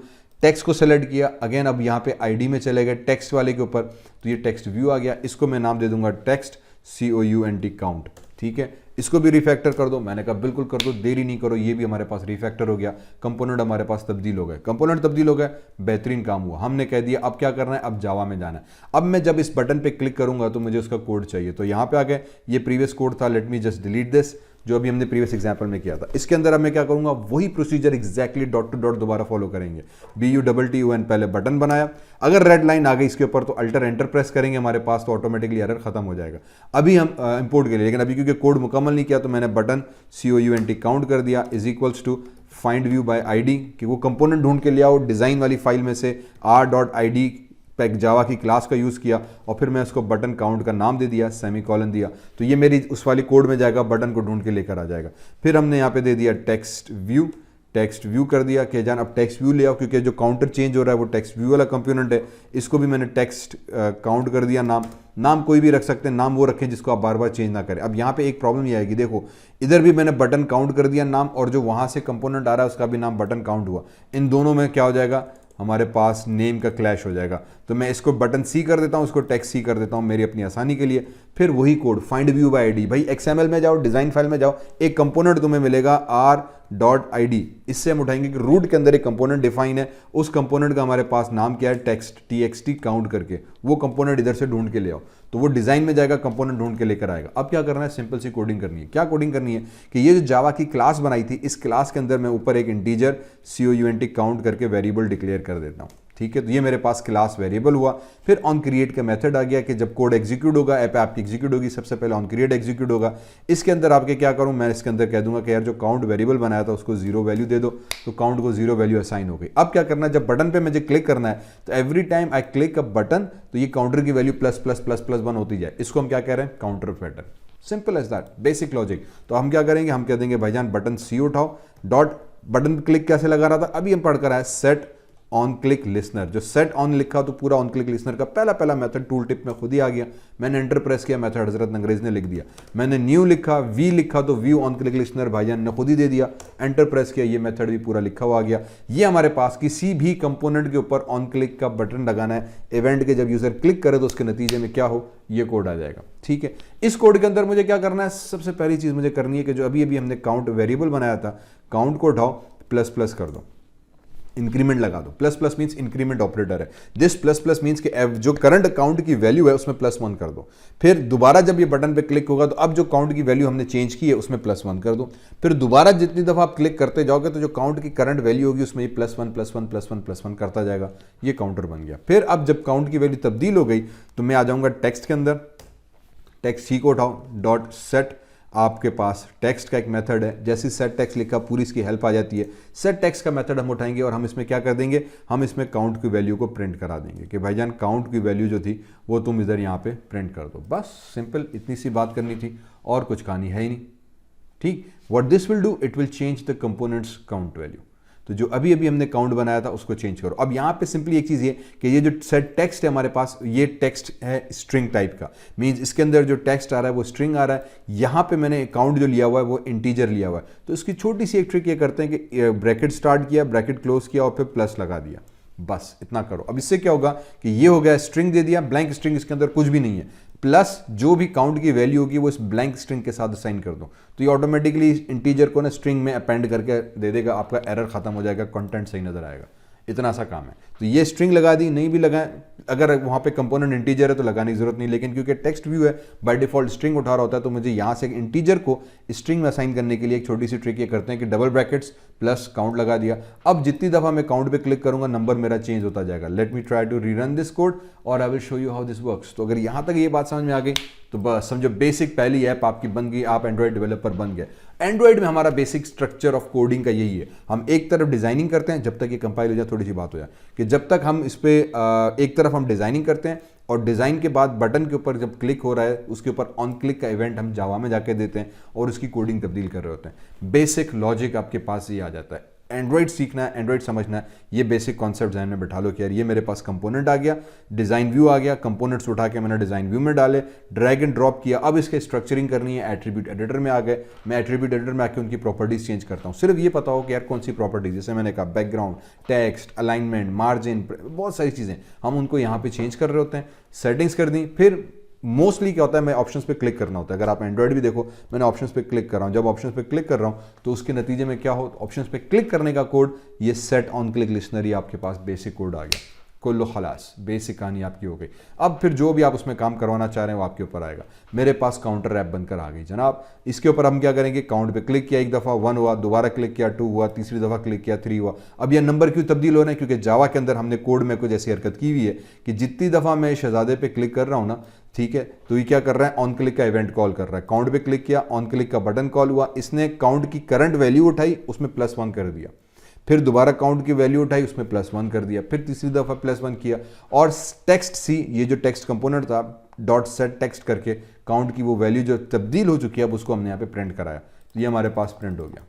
वंडरफुल। अब फॉर एग्जांपल इसको मुझे 0 करना है, तो क्या करना पड़ेगा, बहुत क्विकली, वेरी क्विकली आके आप बता देते हैं। यहीं पे आके मैंने एक और बटन बना दिया, रीसेट के नाम से बना देते हैं एक बटन, ठीक है। इस बटन को उठा के मैंने रखा, यार इधर तुम बटन आ जाओ, इसके ऊपर हम थोड़ी सी इसकी साइज वगैरह आप चाहें तो चेंज कर सकते हैं। अलाइनमेंट मैं इसको फॉर एग्जांपल थोड़ा सा लेफ्ट साइड पे रखना चाह रहा हूँ, ओके। इसको यहाँ पे आके हम कर देते हैं लेफ्ट कंस्ट्रेंट, इसी तरीके से टॉप कंस्ट्रेंट, इसी तरीके से राइट कंस्ट्रेंट। अब इसको मैं सेंटर नहीं करना चाह रहा, क्योंकि मेरा ये कि सेंटर पे काउंट है तो एक्सीडेंटली रीसेट प्रेस ना हो, ठीक है। इसकी आईडी में हम जाके दे देंगे बटन रीसेट, ताकि मैं इसको याद पुकार सकूँ। वहाँ पे टेक्स्ट के ऊपर आ जाएगा रीसेट नाम, कि ये रीसेट हो जाएगा, बस, ठीक है। आप इसकी साइज़ बढ़ाना चाह रहे हैं, एट्रीब्यूट में जाके मैं टेक्स्ट साइज़ में चला जाएंगे, यहाँ पे आके 20 फॉर एग्जांपल 5 SP हम दे देंगे यूनिट इसका, तो 25 SP हमारे पास इसका टेक्स्ट का साइज़ हो जाएगा। इसको थोड़ी सी आई थिंक विड्थ देनी पड़ेगी ताकि कंपोनेंट सही से पढ़ने में आ जाए। तो रीसेट का बटन आ गया, जावा वाली फाइल के अंदर चले गए, सेम प्रोसेस। अब यहाँ पे क्योंकि ये बटन बनाया मैंने, तो मैं इधर यहाँ पे कह दूंगा भाईजान एक बटन बनाया मैंने, उसका नाम है button R is equals to, उसको ढूंढ के ले आओ तुम उस डिज़ाइन XML फाइल में से जहाँ पे नाम मैंने उसका रखा हुआ है बटन रीसेट करके, इसको अस्सी सेमीकोलन दे दिया ताकि ये स्टेटमेंट यहाँ पे कुल्लो खलास बंद हो गई। फिर जहाँ पे ये बटन वाला कोड आपका ख़त्म हुआ था, उसके बाद फिर आप लिख देंगे button R dot set on click listener, खुद ही कोड आ गया। न्यू पे गए, व्यू ऑन क्लिक लिसनर लगाया, कोड भाईजान खुद ही आ गया। व्यू ऑन क्लिक लिसनर से आपके इसके अंदर रन टाइम का ये मेथड कहलाता है, जो रन टाइम पे एग्जीक्यूट होता है। रन टाइम पे क्लास बना के एनोनिमस के तौर पे उसको एग्जीक्यूट कर रहा होता है। यहाँ पे मैं क्या करूँगा, काउंट को उठाऊंगा, इज इक्वल्स टू 0 कर दूंगा। अब जो भी रीसेट होगा मीन्स काउंट 0 हो गया, तो काउंट की वैल्यू हम क्या कर देंगे, वापस 0 कर देंगे। बस वंस ये चीज़ हमारे पास हो जाएगी, उसके बाद हम क्या कर देंगे, सेम चीज़, टेक्स्ट C उठाओ, डॉट सेट टेक्स्ट करो, ठीक है, उसके अंदर स्ट्रिंग लगाओ, प्लस करो, और काउंट वाले शहजादे को जो है ना आप लगा दो। तो स्ट्रिंग करके काउंट की वैल्यू हमने 0 की थी वो यहाँ पे प्रिंट कर दी। इसको कोड को किया सेव, री एग्जीक्यूट करेंगे, आपका कोड जो था वो यहाँ पे एग्जीक्यूट होकर कंप्लीट हो जाएगा। ये रहा एंड्रॉइड हमारे पास, ठीक है। तो अब ये ऐप को खुद ही बिल्ड करेगा, दोबारा बिल्ड करके। अब मुझसे पूछ रहा कि यार ऐप ऑलरेडी रनिंग स्टेट में, क्या करूं? मैंने कहा इसको फिलहाल टर्मिनेट करो, नए सिरे से इंस्टॉल करो और मुझे ऐप नए सिरे से दिखाओ। तो ये ऐप को लॉन्च करके दोबारा दे दिया, रीसेट का बटन आ गया। मैंने काउंट करते गए, जब रीसेट पे किया वापस 0 हो गया। क्यों रीसेट पे 0 हुआ? क्योंकि काउंट को हमने 0 करके रीसेट किया। ऐप आपकी दूसरी लेवल की बन गई। डन, फैंटास्टिक, बहुत ज़बरदस्त। बस यही चीज़ बेसिकली आपने करनी है। यहीं पे अब मैंने कह दिया कि यार बाकी सब तो ठीक है, अब मुझे इसमें कुछ इमेजेस भी ऐड करनी है। How do we import an image inside this app? ठीक है। इमेज इंपोर्ट करने के लिए हम क्या करेंगे, बहुत सिंपल सी लॉजिक है। तो नेक्स्ट पार्ट में थोड़ी सी इमेजेस इंपोर्ट करके इमेज के ऊपर ऑन क्लिक इवेंट कैसे लगाते हैं वो देखते हैं, ठीक है। ओके, तो अब इस नेक्स्ट पार्ट के अंदर मुझे इस ऐप के ऊपर सिंपल से एक इमेज अप्लाई करनी है कि मैं इमेज कैसे अप्लाई करूं और उस इमेज के ऊपर जब मैं क्लिक करूं तो उसके नतीजे में या उसके ऊपर कुछ ऑपरेशंस परफॉर्म हो। तो हम क्या करते हैं कि सबसे पहले इमेज ले आते हैं। तो मैं आ जाता हूं हमारे वेयर डिड आई गो, मेरे पास ये ब्राउजर आ गया। यहाँ पे हमने एक इमेज ऑलरेडी बना के रखी है काउंटर की, मैंने इसको कंट्रोल सी किया, ठीक है। इमेज को उठा के पहले मुझे इंपोर्ट करना पड़ेगा हमारे एंड्रॉइड स्टूडियो के अंदर। एंड्रॉइड स्टूडियो में आगे यहाँ पे एक चीज़ मौजूद है ड्रॉबल की, तो ड्रॉबल वाले फोल्डर में आप रिमेंबर लेआउट के अंदर लेआउट पड़ा था, जावा वाले के अंदर जावा पड़ी फाइल पड़ी थी। जो इमेजेस हम लाएंगे वो एक्चुअली हम लाके ड्रॉप करेंगे ड्रॉबल के अंदर। यहाँ पे आके कंट्रोल वी किया, जैसे आया तो मुझसे पूछ रहा है क्या ड्रॉबल 24 लेटेस्ट वर्जन के ऊपर करूँ, मैंने कहा यस। अब दूसरा नेम पूछ रहा है। अब यहाँ पे बहुत चीज़ इंपॉर्टेंट है कि इमेज के अंदर आपने कैपिटल लेटर नहीं देना, स्पेस नहीं देना, नंबर नहीं देना, ये 3 चीज़ों का बड़ा ख्याल रखना है। एंड्रॉइड इस मामले में पता नहीं क्यों बहुत अड़ी करता है भाईजान। वो ये कहता है कि यार बाकी सब चीज़ें अपनी जगह पे ठीक है, लेकिन आपने क्या करना है, आपने जो फाइल नेम देनी है ना, इमेज फाइल नेम, उसके अंदर सिर्फ स्मॉल लेटर्स देने इंग्लिश के, बस। नंबर नहीं देने, अंडरस्कोर, हाइफन, स्पेशल कैरेक्टर्स कुछ भी नहीं आना, आपने कैपिटल लेटर्स तक नहीं देना स्मॉल लेटर्स में, बस। तो जितना बड़ा भी नाम हो, सिंगल नाम आपने देना है, स्पेस भी नहीं आना चाहिए। तो ये वरना एंड्रॉइड आपका एतराज़ करेगा, इमेज आपकी सही लोड होगी नहीं। तो counter.png मैंने ऑलरेडी किया हुआ है, मेरे पास इमेज अब मेरे पास ड्रॉबल वाले फोल्डर के अंदर पेस्ट हो गई। वहाँ से कॉपी की ब्राउजर से, यहाँ पेस्ट की, कुल्लो खलास। अब मुझे क्या करना है, इमेज इसमें इंपोर्ट करनी है। तो ये मैंने बेसिकली हेडर बनाया हुआ है। तो ये जो हेडर था मैंने कह दिया ये मुझे अच्छा नहीं लग रहा, मैंने इसको डिलीट कर दिया, कंपोनेंट हमारे पास डिलीट हो गया। उसके बाद आ जाते हैं इमेज व्यू के अंदर। अब इससे पहले हमने टेक्स्ट व्यू बटन बनाया था, I am doing but image view. Image को उठाया, ड्रैग एंड ड्रॉप किया, मुझसे पूछ रहा है कौन सी इमेज बनानी है। तो सिंपली सारा कंपोनेंट बनाने का काम ड्रैग एंड ड्रॉप है। मैंने यहाँ पे कह दिया यार अब मुझे काउंटर इमेज चाहिए, क्लिक किया, ओकी डोकी, मेरे पास काउंटर इमेज आ गई। इसको उठा के यहाँ पे रखे, let me just adjust the size and allow placement of this guy, ठीक है। मैं कह देता हूँ यार इसको थोड़ा सा इधर और इसको भी थोड़ा सा इधर। ये मेरे पास काउंटर आ गया, क्योंकि लोगो थोड़ा सा मैंने बड़ा उठा लिया था, तो इसको थोड़ा सा हम और शॉर्ट कर देते हैं। तो ये मेरे पास कंपोनेंट बनकर आ गया। अलाइनमेंट में गए, हॉरिजेंटली इसको अलाइन कर दिया, तो ऑटोमेटिकली कंपोनेंट सेंटर पे हो गया।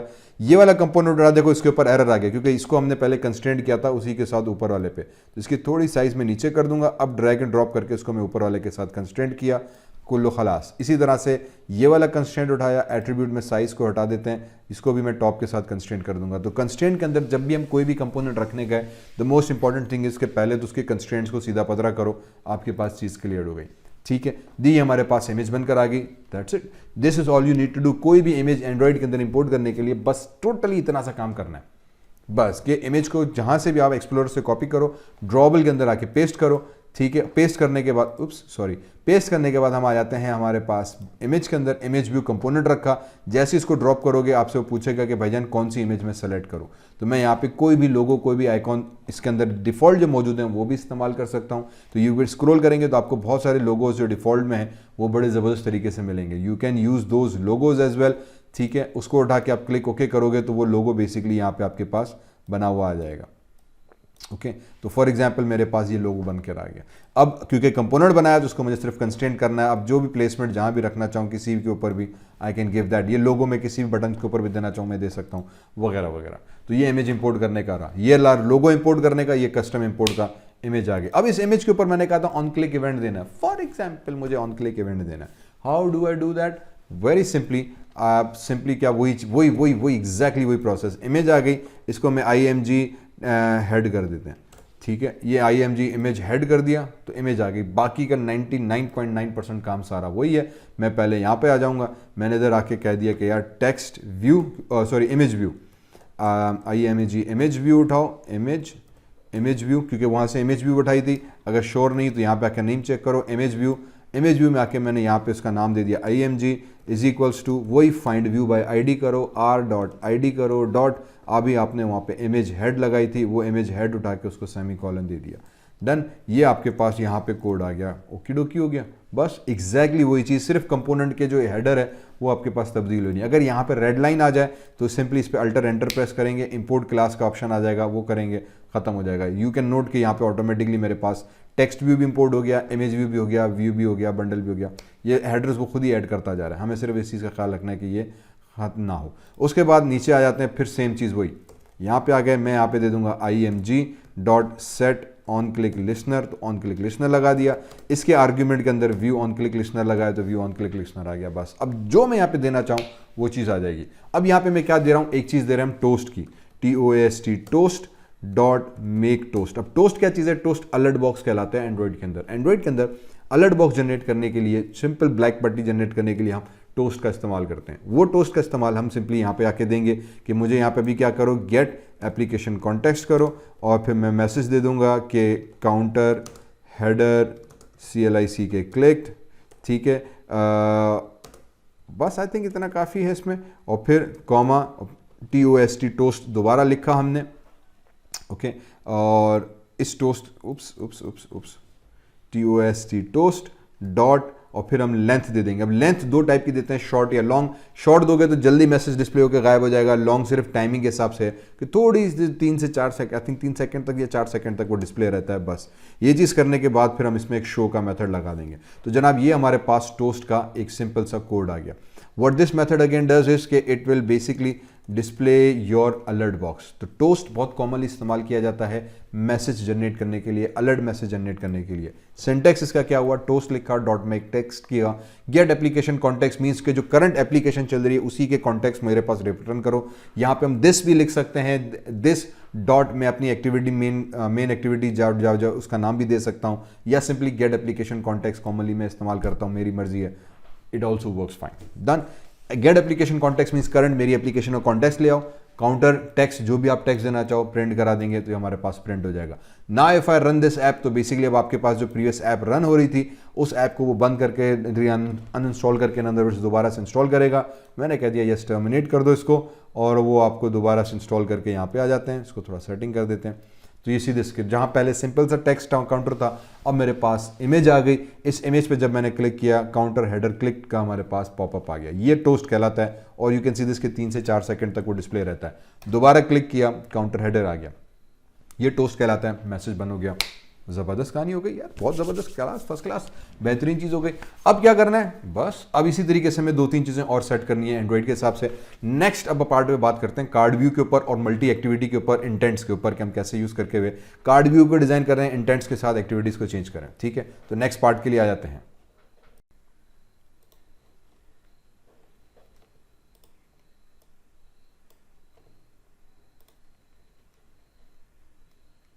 ओके जी, तो वापस आ जाते हैं। मैंने न्यू प्रोजेक्ट पे क्लिक कर दिया, अब न्यू प्रोजेक्ट आ गया हमारे पास। अब मैं एक नया प्रोजेक्ट बनाना चाह रहा हूं, इसमें हम कार्ड व्यू का इस्तेमाल करेंगे, लीनियर लेआउट्स को इस्तेमाल करेंगे, और साथ साथ फिर हम उसमें कुछ चीज़ों को मल्टीपल एक्टिविटीज़ और 2-3 ऑप्शंस और देखेंगे। ठीक है, तो शुरू करते हुए न्यू प्रोजेक्ट पे आ गए। अब की बार हम आके वापस वही मैं ब्लैंक एक्टिविटी उठाता हूँ। मेरे पास ब्लैंक एक्टिविटी आ गई और मैं नाम दे देता हूँ। फॉर एग्जाम्पल इसके पास मेरे पास है एंड्रॉयड क्लास नाम दे दिया फिलहाल मैंने, या जो भी आप नाम देना चाहें। अगेन पैकेज नेम ज़ीशान है, सेव लोकेशन कहीं भी आप सेव कर सकते हैं। लैंग्वेज जावा है, 21 लॉलीपॉप 5.0 में यूज़ कर रहा हूँ क्योंकि 98% डिवाइसेस पे आ रहा है। बेसिक डिफॉल्ट सेटिंग्स बाकी वही रही, नाम मैंने चेंज कर दिया। क्लिक ऑन फिनिश, जैसे फिनिश करेंगे तो हमारे पास बन जाएगा। अब हम इसमें क्या करेंगे, मल्टीपल एक्टिविटीज़ का एक एग्जाम्पल देखेंगे। मल्टीपल एक्टिविटीज़ का मतलब ये कि इस वक्त एक ही एक्टिविटी नजर आ रही है, जब मैं एक एक्टिविटी पर क्लिक करूँ तो दूसरी एक्टिविटी कैसे स्विच हो, इसको हम कहते हैं मल्टीपल एक्टिविटीज़।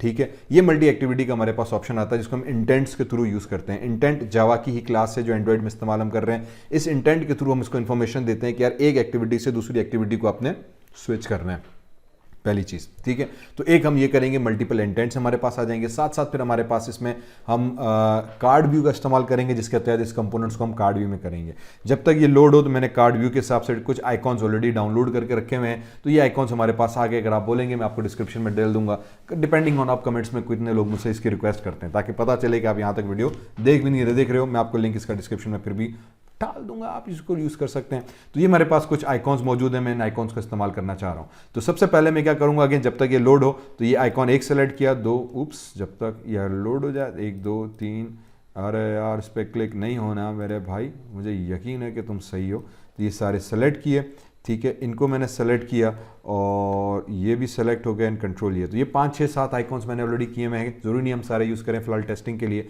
लेकिन इनको मैंने सबको कंट्रोल C किया, एंड्रॉयड में आ गए, एक्टिविटी भी हमारी सारी लोड हो गई। अब हम क्या करेंगे, कोई भी इमेज इंपोर्ट करने के लिए अगेन ड्रॉबल में गए, यहाँ पे आके कंट्रोल V कर दिया। मुझसे पूछेगा किस में करूँ, मैंने कहा वर्जन 24 वाले फोल्डर में करो।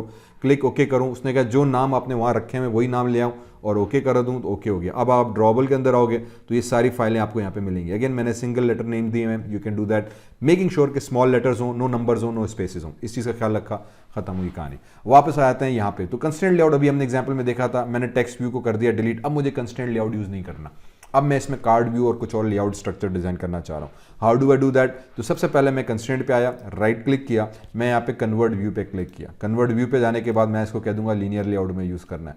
क्लिक किया, अप्लाई, तो लीनियर लेआउट आ गया। अब लीनियर लेआउट में दो टाइप के लेआउट्स हैं, मैं लेआउट्स में आ जाऊँ। एक कहलाता है हॉरिजेंटल, एक कहलाता है वर्टिकल। एरो से यहाँ पे इंडिकेट हो रहा है आइकॉन से। हॉरिजेंटल मीन्स आपकी स्क्रीन कॉलम्स के अंदर डिवाइड हो जाएगी, एक स्क्रीन के अंदर इस तरह से कॉलम्स या कंपोनेंट रख रहे हो। लीनियर लेआउट उठाओगे मींस आपकी पूरी स्क्रीन रोज के अंदर डिवाइड हो जाएगी, ऑटोमेटिकली हर कंपोनेंट नए रो पे आएगा। Let me show you an example very quickly.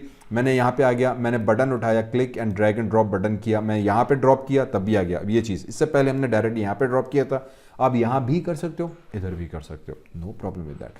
इसी तरह से मैंने दूसरा बटन उठाया तो ऑटोमेटिकली देखो दूसरे कॉलम में आ गया। मैंने तीसरा बटन उठा के ड्रॉप किया तो वो तीसरे कॉलम में आ गया। आप चाहो तो यहाँ भी ड्रॉप करोगे तो ये ऑटोमेटिकली 4 कॉलम्स बन गए, ठीक है, क्योंकि हमने यहाँ पे 4 कॉलम्स के अंदर बटन्स को ड्रॉप किया हुआ था। Control Z, control Z, control Z. तो अगर हम इसको कैंसिल, ठीक है, ये सारा कुछ ज़्यादा ही कंट्रोल जेड हो गया। राइट क्लिक किया, दोबारा से कंट्रोल व्यू में गए, लीनियर लेआउट पे गए, अप्लाई कर दिया, लीनियर लेआउट आ गया। बाय डिफॉल्ट हमारे पास ये लेआउट्स आ जाता है वो हॉरिजेंटल वाला। अब मुझे यहाँ पे क्या करना है, मुझे इसको वर्टिकल करना है। मैं चाह रहा हूँ यार रोज के फॉर्म में डेटा है, तो मैं इसी के ऊपर राइट क्लिक करूंगा, लीनियर लेआउट में जाऊंगा, कन्वर्ट टू ओरिएंटेशन आ गया वर्टिकल। यहीं से हम क्लिक करेंगे तो अब उसकी ओरिएंटेशन वर्टिकल हो गई।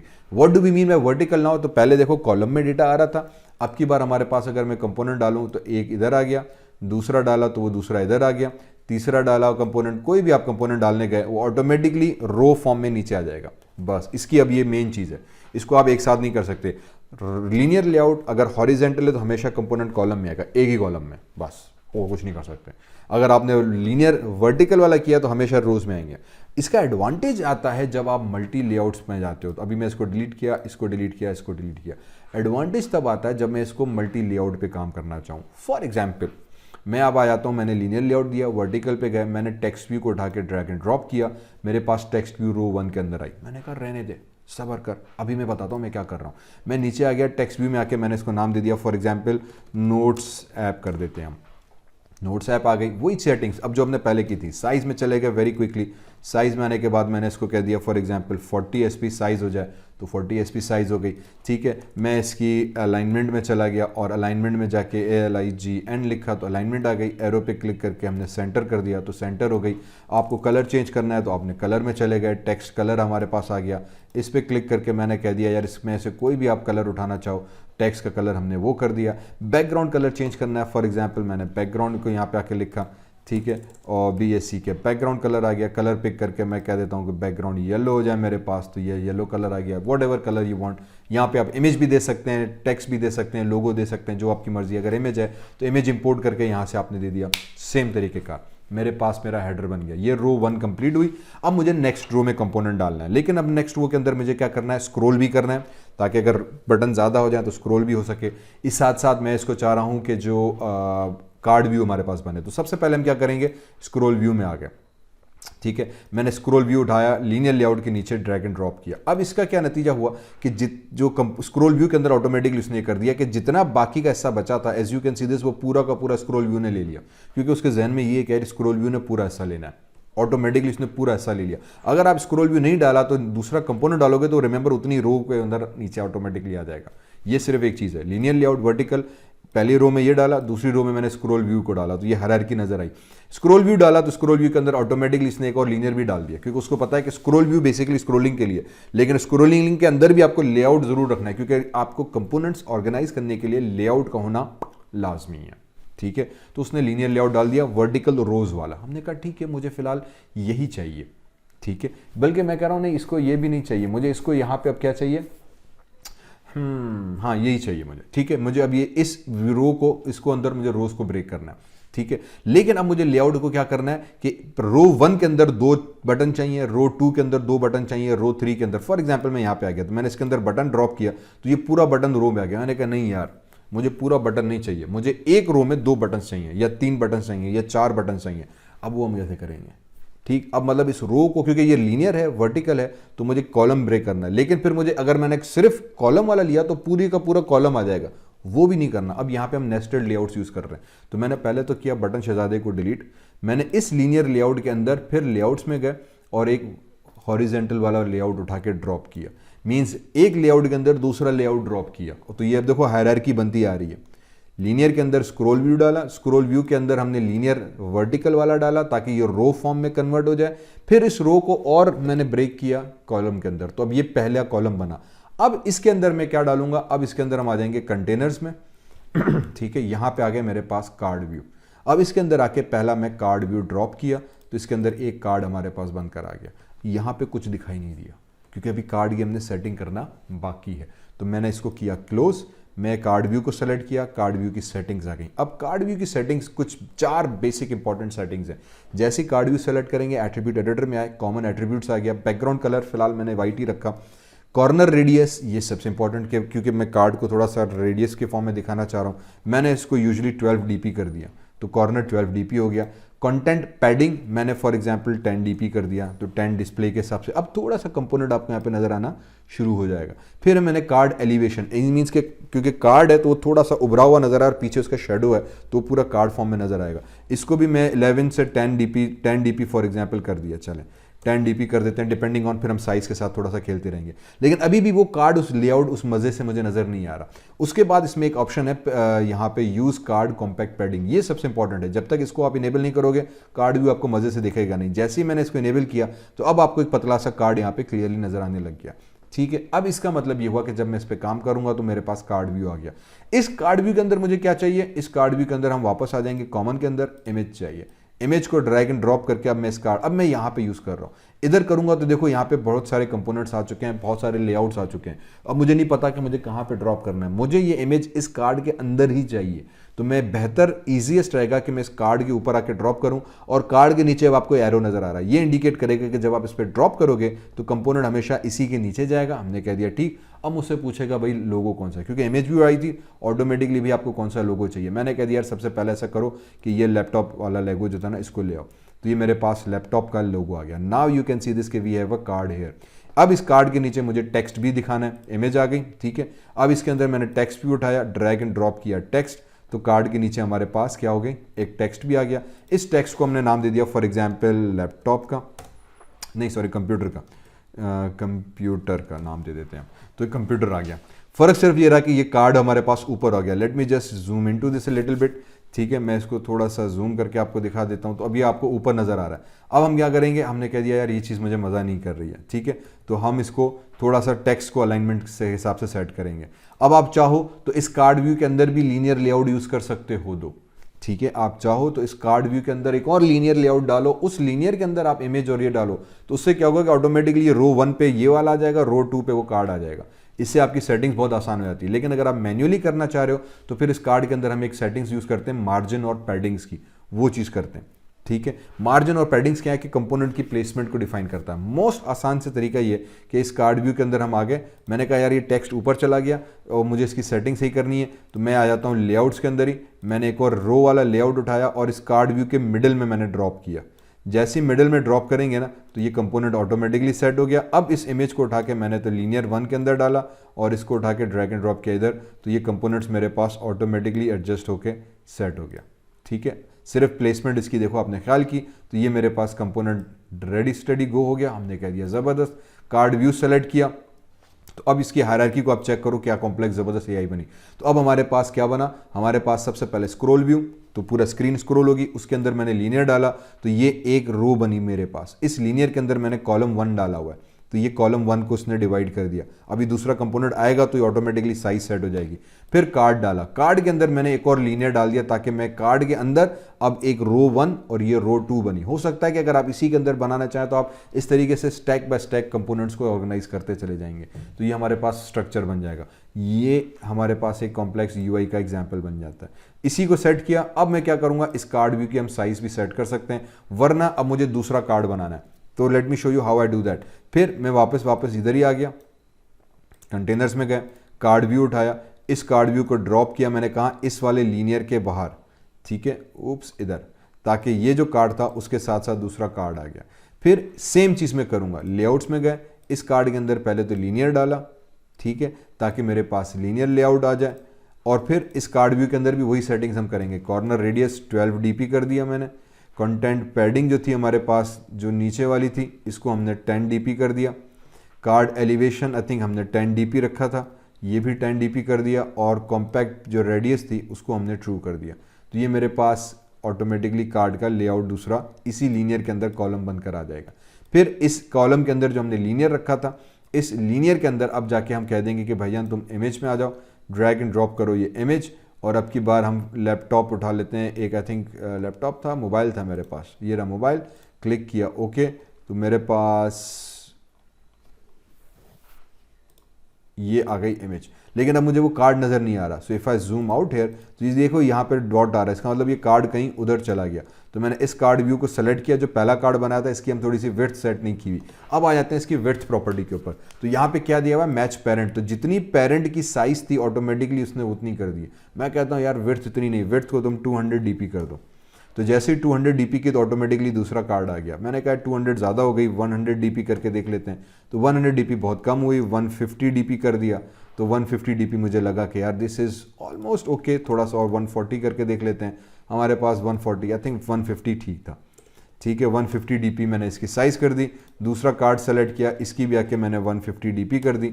तो मेरे पास 150 dp का कार्ड आ गया। अगर आपको तीसरा कार्ड चाहिए तो फिर हमें उस हिसाब से प्लेसमेंट सेट करनी पड़ेगी। तो मैंने कह दिया यस मुझे यहाँ पे तीसरा कार्ड भी चाहिए होगा, तो मुझे उस हिसाब से अलाइनमेंट सेट करनी पड़ेगी। इसका मतलब ये कि जब तीसरा कार्ड आएगा तो उसकी जगह भी मुझे यहाँ पे बनानी है। तो उसके लिए हम क्या करेंगे, सेम चीज़ कि मैं इस कार्ड को भी कॉपी कर सकता हूँ, इसके कोड को कॉपी करके यहाँ पे रख दूंगा, तब भी मेरे पास आ जाएगा। वरना ये तीसरा कार्ड मैं इसी तरीके से मैन्युअली ड्रॉप करूंगा। तो ये तीसरा कार्ड का दोबारा से तरीका देख लो। क्या करेंगे हम, मैंने आके कंटेनर्स में गए, कार्ड व्यू उठाया, इस लीनियर के बाहर यहाँ पे ड्रॉप किया।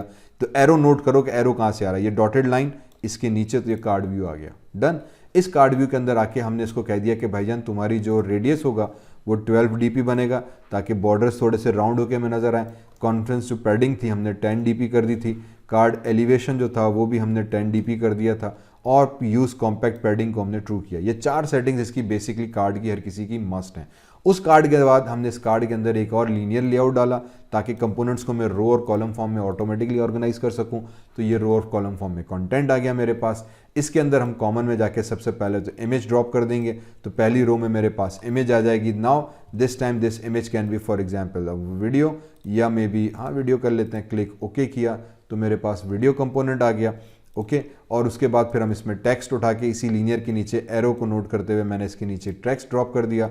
और इसको मैंने यहाँ पे नाम दे दिया फॉर एग्जांपल मूवी का, वीडियो का कर देते हैं। चलें वीडियो कंपोनेंट आ गए। अब इसकी साइजिंग को हम सेट कर लेते हैं कि यार कार्ड 1 की साइज़ क्या होगी। आई थिंक इसके अंदर टेक्स्ट डालना रह गया था, तो इसी लीनियर के अंदर दूसरा टेक्स्ट भी हमने डाल दिया।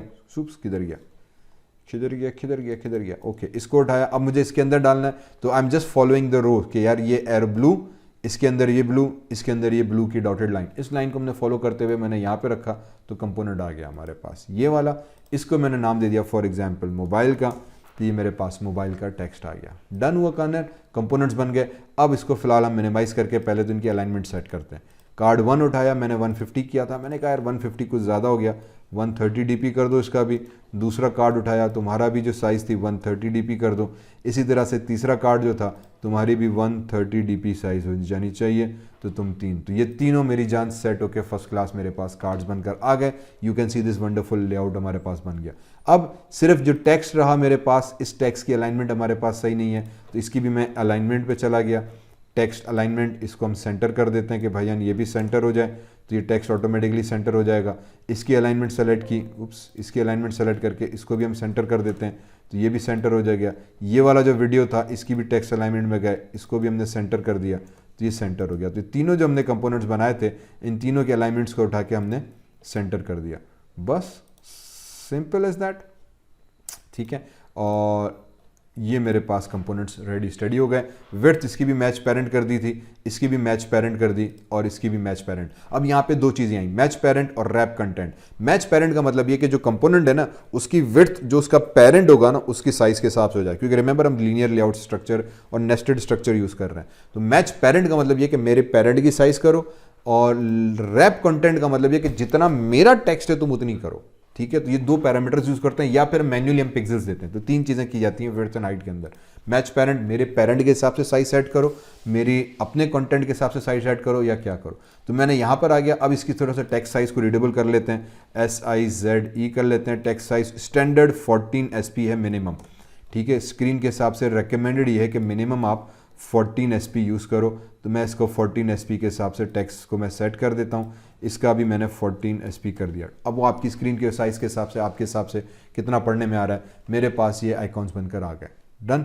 ये हमारे पास एक स्ट्रक्चर हमने बना के पूरा सेट कर दिया यूँ। इसको अब मैं दोबारा से एक्सप्लेन करता हूँ क्योंकि ये थोड़ा सा क्रिटिकल हो गया, थोड़ा सा कॉम्प्लेक्स हो गया। हमने सबसे पहले क्या किया था, न्यू एक्टिविटी बनाई, कंस्ट्रेंट लेआउट को हटा के हमने राइट क्लिक करके लेआउट चेंज करके कन्वर्ट व्यू करके हमने उसको क्या किया, लीनियर, ठीक। फिर लीनियर बाय डिफॉल्ट हॉरिजेंटल आता है कॉलम फॉर्म में, हमने उस पर राइट क्लिक करके लीनियर पे जाके ओरिएंटेशन चेंज की। फिर ओरिएंटेशन में जाके हमने पहली रो के अंदर टेक्स्ट की हेडिंग डाली, दूसरी रो के अंदर मैंने स्क्रॉल व्यू डाला। और इसमें ऑटोमेटिकली अगर आप स्क्रॉल व्यू सेलेक्ट करोगे, यहां से हटाया, तो देखो ये मैच पेरेंट है। इसका मतलब ये कि स्क्रॉल व्यू ने कहा कि अब जितनी भी मेरे पेरेंट की साइज है ना, विड्थ तुम उतनी हो जाओ, हाइट भी हमने पेरेंट लेआउट कर दी कि जितने मेरे पेरेंट की हाइट है तुम ऑटोमेटिकली उतनी हाइट हो जाओ, ठीक है। तो ये पूरी स्क्रीन के ऊपर बाकी के जितना स्पेस बचा था स्क्रॉल आ गया। इस स्क्रॉल के अंदर हमने एक और लीनियर लेआउट डाल दिया, ठीक है। क्यों डाला, क्योंकि ये रो 1 बनी, इसी तरह रो 2 बनी, रो 3 बनेगी, रो 4 बनेगी। तो मैं स्क्रीन को ना अब रोज के अंदर डिवाइड कर रहा हूं। तो ये मैंने लीनियर लेआउट वर्टिकल वाला डाल दिया। फिर इस लीनियर के अंदर मैंने एक और लीनियर डाला, क्योंकि अब हर रो को मैंने एक्चुअली, अगर आप उंगलियों को देखो ना, तो ये रो 1 बनी, रो 2, रो 3, रो 4। अब हर उंगली के अंदर आपके 1 2 3 सेक्शन है, 1 2 3 सेक्शन, 1 2 3 सेक्शन है। तो ये रो 1 बनी, इस रो को भी मुझे 3 कॉलम में तोड़ना है। तो हमने फिर क्या किया, इस रो के अंदर ये उंगली बनी, इस रो के भी 3 हिस्सों को हमने तोड़ा यहाँ पे। तो उसके लिए मैंने वर्टिकल वाला, हॉरिजॉन्टल वाला, सॉरी कॉलम वाला लीनियर लेआउट इसके अंदर फेंका। तो ये रो 1 जो थी, इसको मैं 3 हिस्सों में तोड़ सकूं, 3 2 1 4, आप जितने बनाना चाहें, ठीक है। हमने कह दिया ओकी डोकी। अब इस लीनियर लेआउट के अंदर मैंने क्या डाल दिया, 1 2 3 कार्ड डाल दिए, ठीक है। एक दफा अब ये आप कार्ड एक बना के बाकी कॉपी पेस्ट भी कर सकते हो। मैं अभी बताता हूं कैसे होगा, बाकी की सारा कंटेंट हम कॉपी पेस्ट करेंगे।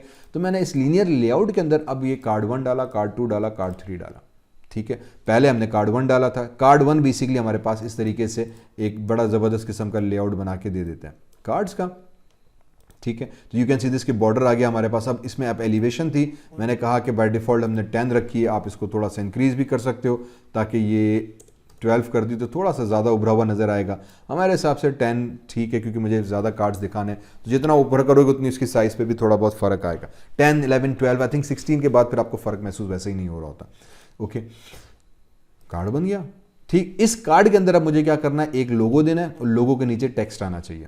फिर दूसरा कार्ड लोगो आ गया, लोगो के नीचे टेक्स्ट आना चाहिए। तीसरा कार्ड लोगो आ गया, लोगो के नीचे टेक्स्ट आना चाहिए। उसके लिए हम क्या करेंगे, कार्ड व्यू को फर्दर हमने ब्रेक कर दिया। किस चीज़ के अंदर, फर्दर हमने ब्रेक कर दिया था लीनियर लेआउट के अंदर, ठीक है। आसान सी चीज़ ये कि कार्ड व्यू के अंदर हमने फिर एक और लीनियर लेआउट डाल दिया ताकि ये रो 1 बने, रो 2 बने। तो अब ये देखो क्या हुआ कि हमने पहले रो बनाई, उसको फिर कॉलम में तोड़ा, उस कॉलम को फिर हमने रो में तोड़ा। तो लीनियर लेआउट हमारे पास बना था कि पहले हमने लीनियर लेआउट वर्टिकल बनाया, फिर उसको कॉलम बनाया, फिर कॉलम के अंदर कार्ड डाल के फिर उस कार्ड को फिर हमने रो में तोड़ा। तो ये हमारे पास कॉम्प्लेक्स स्ट्रक्चर बनता है। जितनी आप कॉम्प्लेक्स एपीआईज देखते हो, ऐप्स देखते हो, उसके अंदर इसी तरीके से स्ट्रक्चरिंग की होती है। आप फेसबुक देख रहे हैं, ट्विटर देख रहे हैं, इंस्टाग्राम देख रहे हैं, आप किसी भी अपनी फेवरेट ऐप पे जाओ ना, यू विल नाउ नोट कि अच्छा यार वो सारा सिर्फ लीनियर लेआउट का ही खेल है। Linear layout, nested linear layouts, cards, views, सारा बेसिकली उसी का खेल है। कोई भी आप अपनी फेमस ऐप उठाओगे, आपको अब आप जहन से बनाने बैठो तो उसका कंपोनेंट ट्री कुछ इस तरीके से बन रहा होता है, ठीक है। बस फिर इस लीनियर लेआउट के अंदर मैंने पहले इमेज डाली, फिर टेक्स्ट व्यू डाला, इनकी हमने थोड़ी अलाइनमेंट, टेक्स्ट, कंटेंट्स वगैरह सेट की। बस कार्ड व्यू की 4 मेन प्रॉपर्टीज हमने कही कि corner radius, elevation, use compact padding, ये चीज़ आती है। विड्थ मैंने कार्ड्स की मैन्युअली सेट कर दी थी, तीनों की 130 130। ये थोड़ा देखना पड़ेगा कि आपकी कार्ड इमेज की साइज़ कितनी है, कंपोनेंट की साइज़ कितनी है। बस तो ये मेरे पास एक लीनियर लेआउट पूरा बना। ये स्क्रॉल व्यू के अंदर रो के अंदर लीनियर लेआउट, ये रो 1 बनी, उस लीनियर लेआउट को हमने यहाँ पे दूसरे के अंदर तोड़ा। अब मुझे क्या करना है, अब मुझे ये पूरी की पूरी रो उठानी है और उसको डुप्लीकेट करना है। तो मैं आ जाऊंगा स्प्लिट के अंदर, ठीक है। स्प्लिट में आ जाएंगे तो मेरे पास जो कंपोनेंट्स बने थे, ठीक है, स्प्लिट के अंदर हम आ गए और स्प्लिट के अंदर आने के बाद if I come back here, तो ये जो मेरे पास कंपोनेंट्स बने थे देखो, लीनियर लेआउट, उसके अंदर टेक्स्ट व्यू, फिर स्क्रॉल व्यू के अंदर हमने फिर लीनियर लेआउट डाला था, तो ये हमारे पास मेन लीनियर लेआउट। इस लीनियर लेआउट के अंदर मैंने एक और हॉरिजेंटल वाला लीनियर लेआउट डाला था। अब ये मेरे काम का है, तो मैं क्या करूँगा, इस लीनियर लेआउट पे यहाँ पे सेलेक्ट किया, तो देखो उसकी ये पर थोड़ा सा मैरून कलर का हो गया था। इसके नीचे ये पूरी लाइन आ रही है कि यार ये सारा कोडिंग उसने, शहजादे ने खुद ही करके यहाँ तक दे दी। ये पूरा रो 1 का जो हमारे पास कंटेंट आ गया, मैंने कह दिया बहुत ज़बरदस्त, चुपके से इसको किया कॉपी, स्प्लिट में गए, XML का कोड आ गया, इस पूरे लीनियर लेआउट को आइडेंटिफाई किया। अब आइडेंटिफाई करना लाजमी है।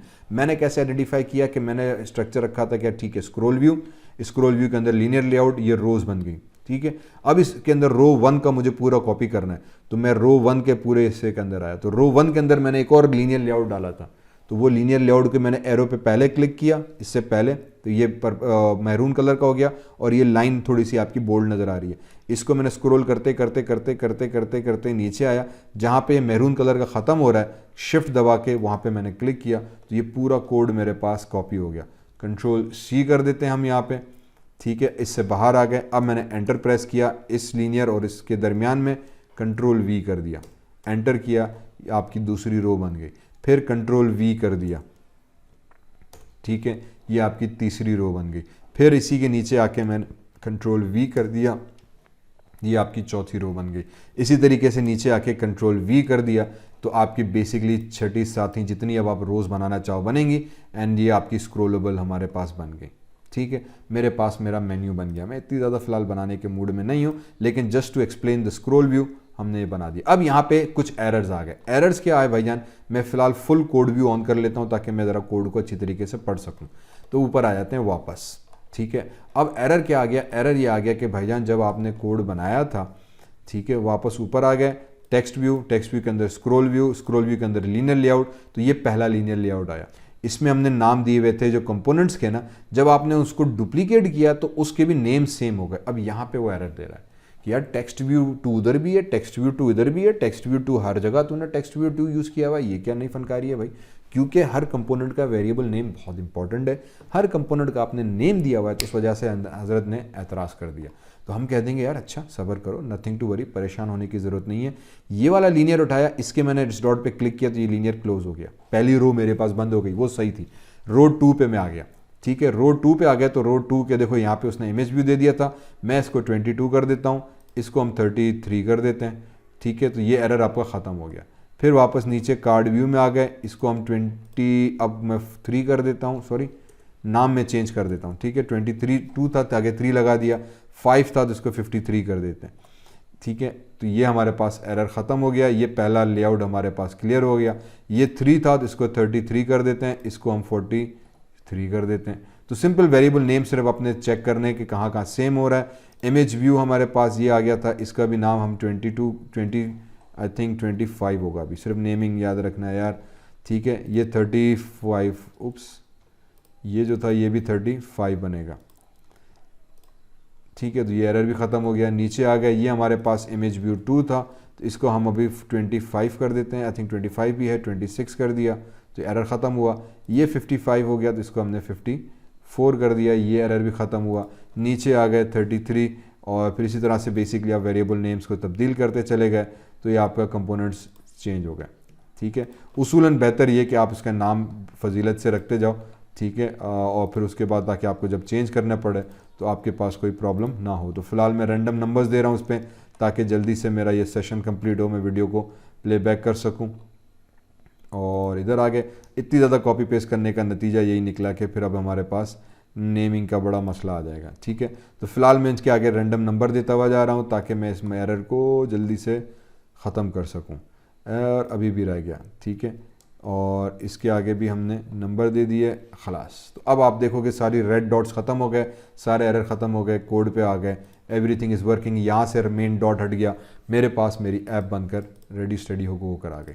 इफ़ यू वांट, अब इसको आप रन करेंगे तो ये मेरे एम्यूलेटर ऑलरेडी रनिंग स्टेट में रहे, ये कोड को कंपाइल करके मेरी ऐप बनाएगा, मेरा कार्ड व्यू बनकर कंप्लीट हो गया। तो उम्मीद है कि यहाँ तक ये चीज़ें चिट क्लियर हो गई। अब आ जाते हैं इसके बटन के ऊपर, तो हम नेक्स्ट सेक्शन के अंदर हम इसके बटन के ऊपर काम करेंगे कि जब मैं इस बटन पे क्लिक करूं तो उसके नतीजे में नेक्स्ट एक्टिविटी ओपन हो और उस एक्टिविटी के ऊपर क्या हो, कंटेंट हमारे पास तब्दील होकर दिखाया जाए। ठीक है, तो एक्टिविटी स्विच कैसे होगी और उसके ऊपर कंटेंट दूसरी एक्टिविटी पे हम क्या दिखाएंगे, कैसे काम करेंगे, we will talk about that in next session. Installing हो रही है, let's just see this app first कि इंस्टॉल होकर हमारे पास एंड्रॉयड क्लास का आइकॉन आ गया, ये मेरे पास ऐप आ गई, as you can see this wonderful. तो बड़े ज़बरदस्त किस्म के आइकॉन्स बन गए, इमेजेस बन गई। अभी इस पर ऑब्वियसली बटन पे हमने कुछ नहीं लगाया हुआ है, तो मेरे पास कार्ड लेआउट की पूरी ऐप आ गई। साइज़ आपके ऊपर है, छोटी बड़ी कर सकते हैं, मैंने 3 रखे हुए हैं। इस वक्त स्क्रीन की साइज़ ज़्यादा बड़ी है तो 4 आ रहे हैं क्योंकि ये एम्यूलेटर है। छोटी स्क्रीन होगी तो ऑटोमेटिकली उस हिसाब से एडजस्ट हो जाएगा। 5 इंच की आती है, 6 इंच की आती है, स्क्रीन साइज़ के हिसाब से। ठीक है, ये चीज़ क्लियर हो गई, वंडरफुल हो गया, ज़बरदस्त कहानी हो गई। आप इस पे 2 रोज़ भी देख सकते हो, बड़े बड़े आइकॉन्स भी आ सकते हैं, एक आइकॉन भी सिंगल रो पे आ सकता है, कंप्लीटली अप टू यू। कुछ ट्यूटोरियल्स मेरे मौजूद हैं डिस्क्रिप्शन में, लिंक्स में मैं डाल दूंगा, you can watch on my channel. तो इस पर मैंने और तफसील में बात की हुई है। यहाँ तक बात हो गई क्लियर, ये मेरे पास चीज़ बनी। अब एक और चीज़, आइकॉन्स कैसे चेंज करने, सबके तो हमने डुप्लीकेट किए थे। आइकॉन चेंज करने के लिए सिंपली हम इमेज को यहीं से सेलेक्ट किया, ड्रॉबल में चले गए और यहाँ से मैं आइकॉन को तब्दील कर दूंगा, तो ये मेरे पास इधर आ जाएगा। फॉर एग्जाम्पल इसको मैंने पी कर दिया। ठीक है, इस वाले को सेलेक्ट करके मैंने इसको पी की जगह पे कुछ और देना था यार, ट्विटर वाला दे देते हैं, तो ये ट्विटर वाला आइकॉन आ जाएगा। इसको मैंने क्लिक करके सेलेक्ट कर देते हैं and then I have a Facebook for example, तो ये पिंटरेस्ट, ट्विटर, इनके आइकॉन्स आ गए। तो इस तरह से बेसिकली अब क्योंकि आपने इंपोर्ट किए हुए जो इमेज आप आइकॉन रखने के चाहोगे, basically now you can give those icons to this thing, तो आपके आइकॉन्स उस हिसाब से तब्दील हो जाएंगे डिपेंडिंग ऑन आप कितना काम उस पर कर रहे हो। ठीक है, तो ये आपके आइकॉन्स भी तब्दील हो गए। यहाँ तक कोई चीज़ क्लियर? उम्मीद है कि ये थोड़ा सा कार्ड लेआउट का स्ट्रक्चर ज़्यादा मुश्किल नहीं हुआ होगा, लेकिन इसमें हमने जल्दी से बहुत सारी चीज़ें कवर कर ली। आप इसको ब्रेक डाउन करके भी कर सकते हो। मैंने कहा कुछ तफसीलन ट्यूटोरियल्स मेरे पास मौजूद हैं, 1-2 दफ़ा देखोगे आपके कॉन्सेप्ट्स क्लियर हो जाएगा कि यार ये क्या ज़बरदस्त चीज़ हमने बना दी। फिर कॉपी पेस्ट करते चले गए, आपके सारे कार्ड जो थे ना वो रेडी स्टडी गो हो गए हमारे पास। ठीक है, वंडरफुल कहानी हो गई। तो इन सब को मैंने फिलहाल किया मिनिमाइज। ये लीनियर लेआउट्स हमारे पास कॉपी हो गए थे। हर लीनियर लेआउट के अंदर 3 कार्ड्स हैं, हर कार्ड के अंदर लीनियर लेआउट है और फिर उसके अंदर हमारे पास 2 इमेजेस हैं। ये हमारे पास एक कॉम्प्लेक्स स्ट्रक्चर कंप्लीट हुआ। अब आ जाते हैं न्यू एक्टिविटी के अंदर। न्यू एक्टिविटी क्रिएट करने के लिए क्या करना पड़ेगा, बात करते हैं उस पर। ठीक तो अब हमें क्या करना है बेसिकली कि जब मैं इसमें बटन पे क्लिक करूं, इस इमेज पे क्लिक करूं, तो उसके नतीजे में न्यू एक्टिविटी ओपन हो और वहां पे कुछ कंटेंट हमारे पास शो हो। उसके लिए सबसे पहले हम आ जाएंगे फाइल पे, न्यू पे, एक्टिविटी पे गए और हमने एक न्यू एम्प्टी एक्टिविटी बना दी। ठीक है, क्लिक ऑन एम्प्टी एक्टिविटी, यहाँ पे आ गया मेरे पास। तो इसको मैं नाम देता हूँ शो नोट्स करके, कुछ भी नाम दे सकते हैं आप। नाम दे दिया, लेआउट का name activity show layouts, automatically उसने सेट कर दिया। मैंने कहा कोई मसला नहीं है जानी मेरी। पैकेज नेम भी वही मैंने रखा, जावा भी मैंने वही रखी। क्लिक ऑन फिनिश, तो हमारे पास एक फिनिश करके एक एक्टिविटी बनकर आ गई। इफ यू गो नाउ तो यू विल नोट कि आपकी जावा के अंदर 2 चीज़ें बनकर आ गई। एक मेन एक्टिविटी जो पहले बनी हुई थी, शो एक्टिविटी शो नोट्स करके एक जावा फाइल बनी, और साथ साथ जब आप आ जाएंगे नीचे लेआउट वाले फोल्डर के अंदर, तो अब आपके पास जो मेन एक्टिविटी पहले बनी हुई थी, अब मैं एक्टिविटी शो नोट्स करके एक नई एक्टिविटी बनी। जब इस पर क्लिक किया तो नाउ नोट करें फाइल आई। तो बेसिकली क्या हुआ कि एक और एक्टिविटी बनी, ब्लैंक एक्टिविटी, वही सारी चीज़ें। अब ये आपके पास एक नई ब्लैंक स्क्रीन बनकर आ गई। Each activity again has 2 things, Java file, XML file. Java में बैकएंड कोड होगा उस एक्टिविटी से मुतालिक, साथ साथ डिज़ाइन व्यू जो था, जो XML है उसके अंदर हम उसके XML डिज़ाइनिंग करेंगे। बस अब इसमें भी एग्जैक्टली वही प्रोसेस जो हम पहले करते हैं हम यहाँ पे फॉलो अप करते चलेंगे।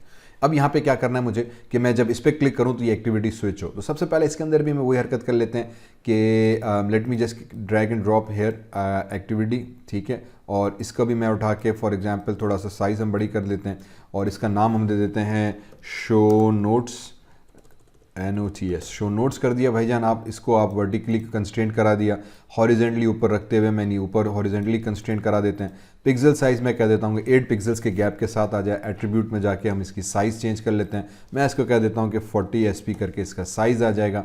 ठीक है, और फिर इसकी जो हाइट है वो थोड़ी सी हम और बड़ी कर लेते हैं, विड्थ सॉरी, ताकि मेरे पास टेक्स्ट सही तरीके से नज़र आ जाए।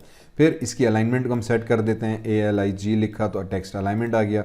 इसको भी हमने कह दिया कि यार सेंटर पे हो जाओ, तो इस सेंटर आ गया। बाकी colour blur you can change, आप लोगो लगा सकते हो, टेक्स्ट भी उठा के, इमेज, कुछ भी अब आपके ऊपर है, आप कर सकते हो।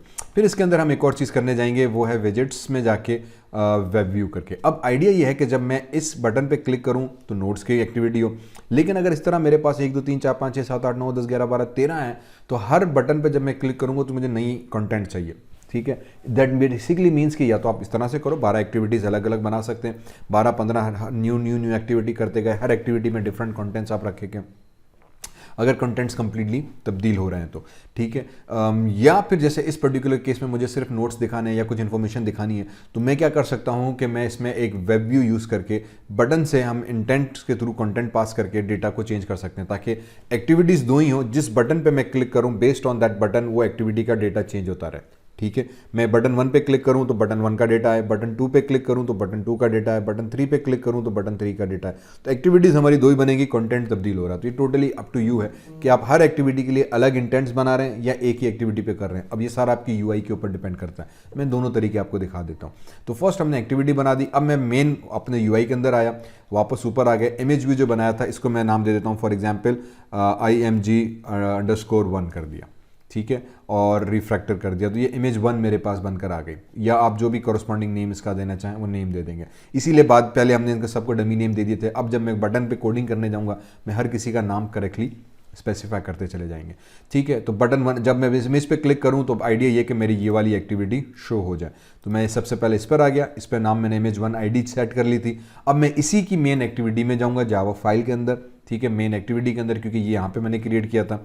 इसके अंदर आने के बाद वही चीज़ हम करेंगे कि हमने इमेज व्यू का पहले कंपोनेंट बनाया, IM1 हमने इसका नाम दे दिया, ठीक है, इज इक्वल्स टू वही फाइंड व्यू बाय ID करेंगे, R.ID उठाया हमने, R.ID.IMG हमारे पास _1 करके कंपोनेंट है। तो पहले उस कंपोनेंट को हमने इंपोर्ट करा के यहाँ पे रख दिया, ठीक है, कोड को सेव करा दिया, तो ये मेरे पास चीज़ यहाँ पे बनकर आ गई, ओके।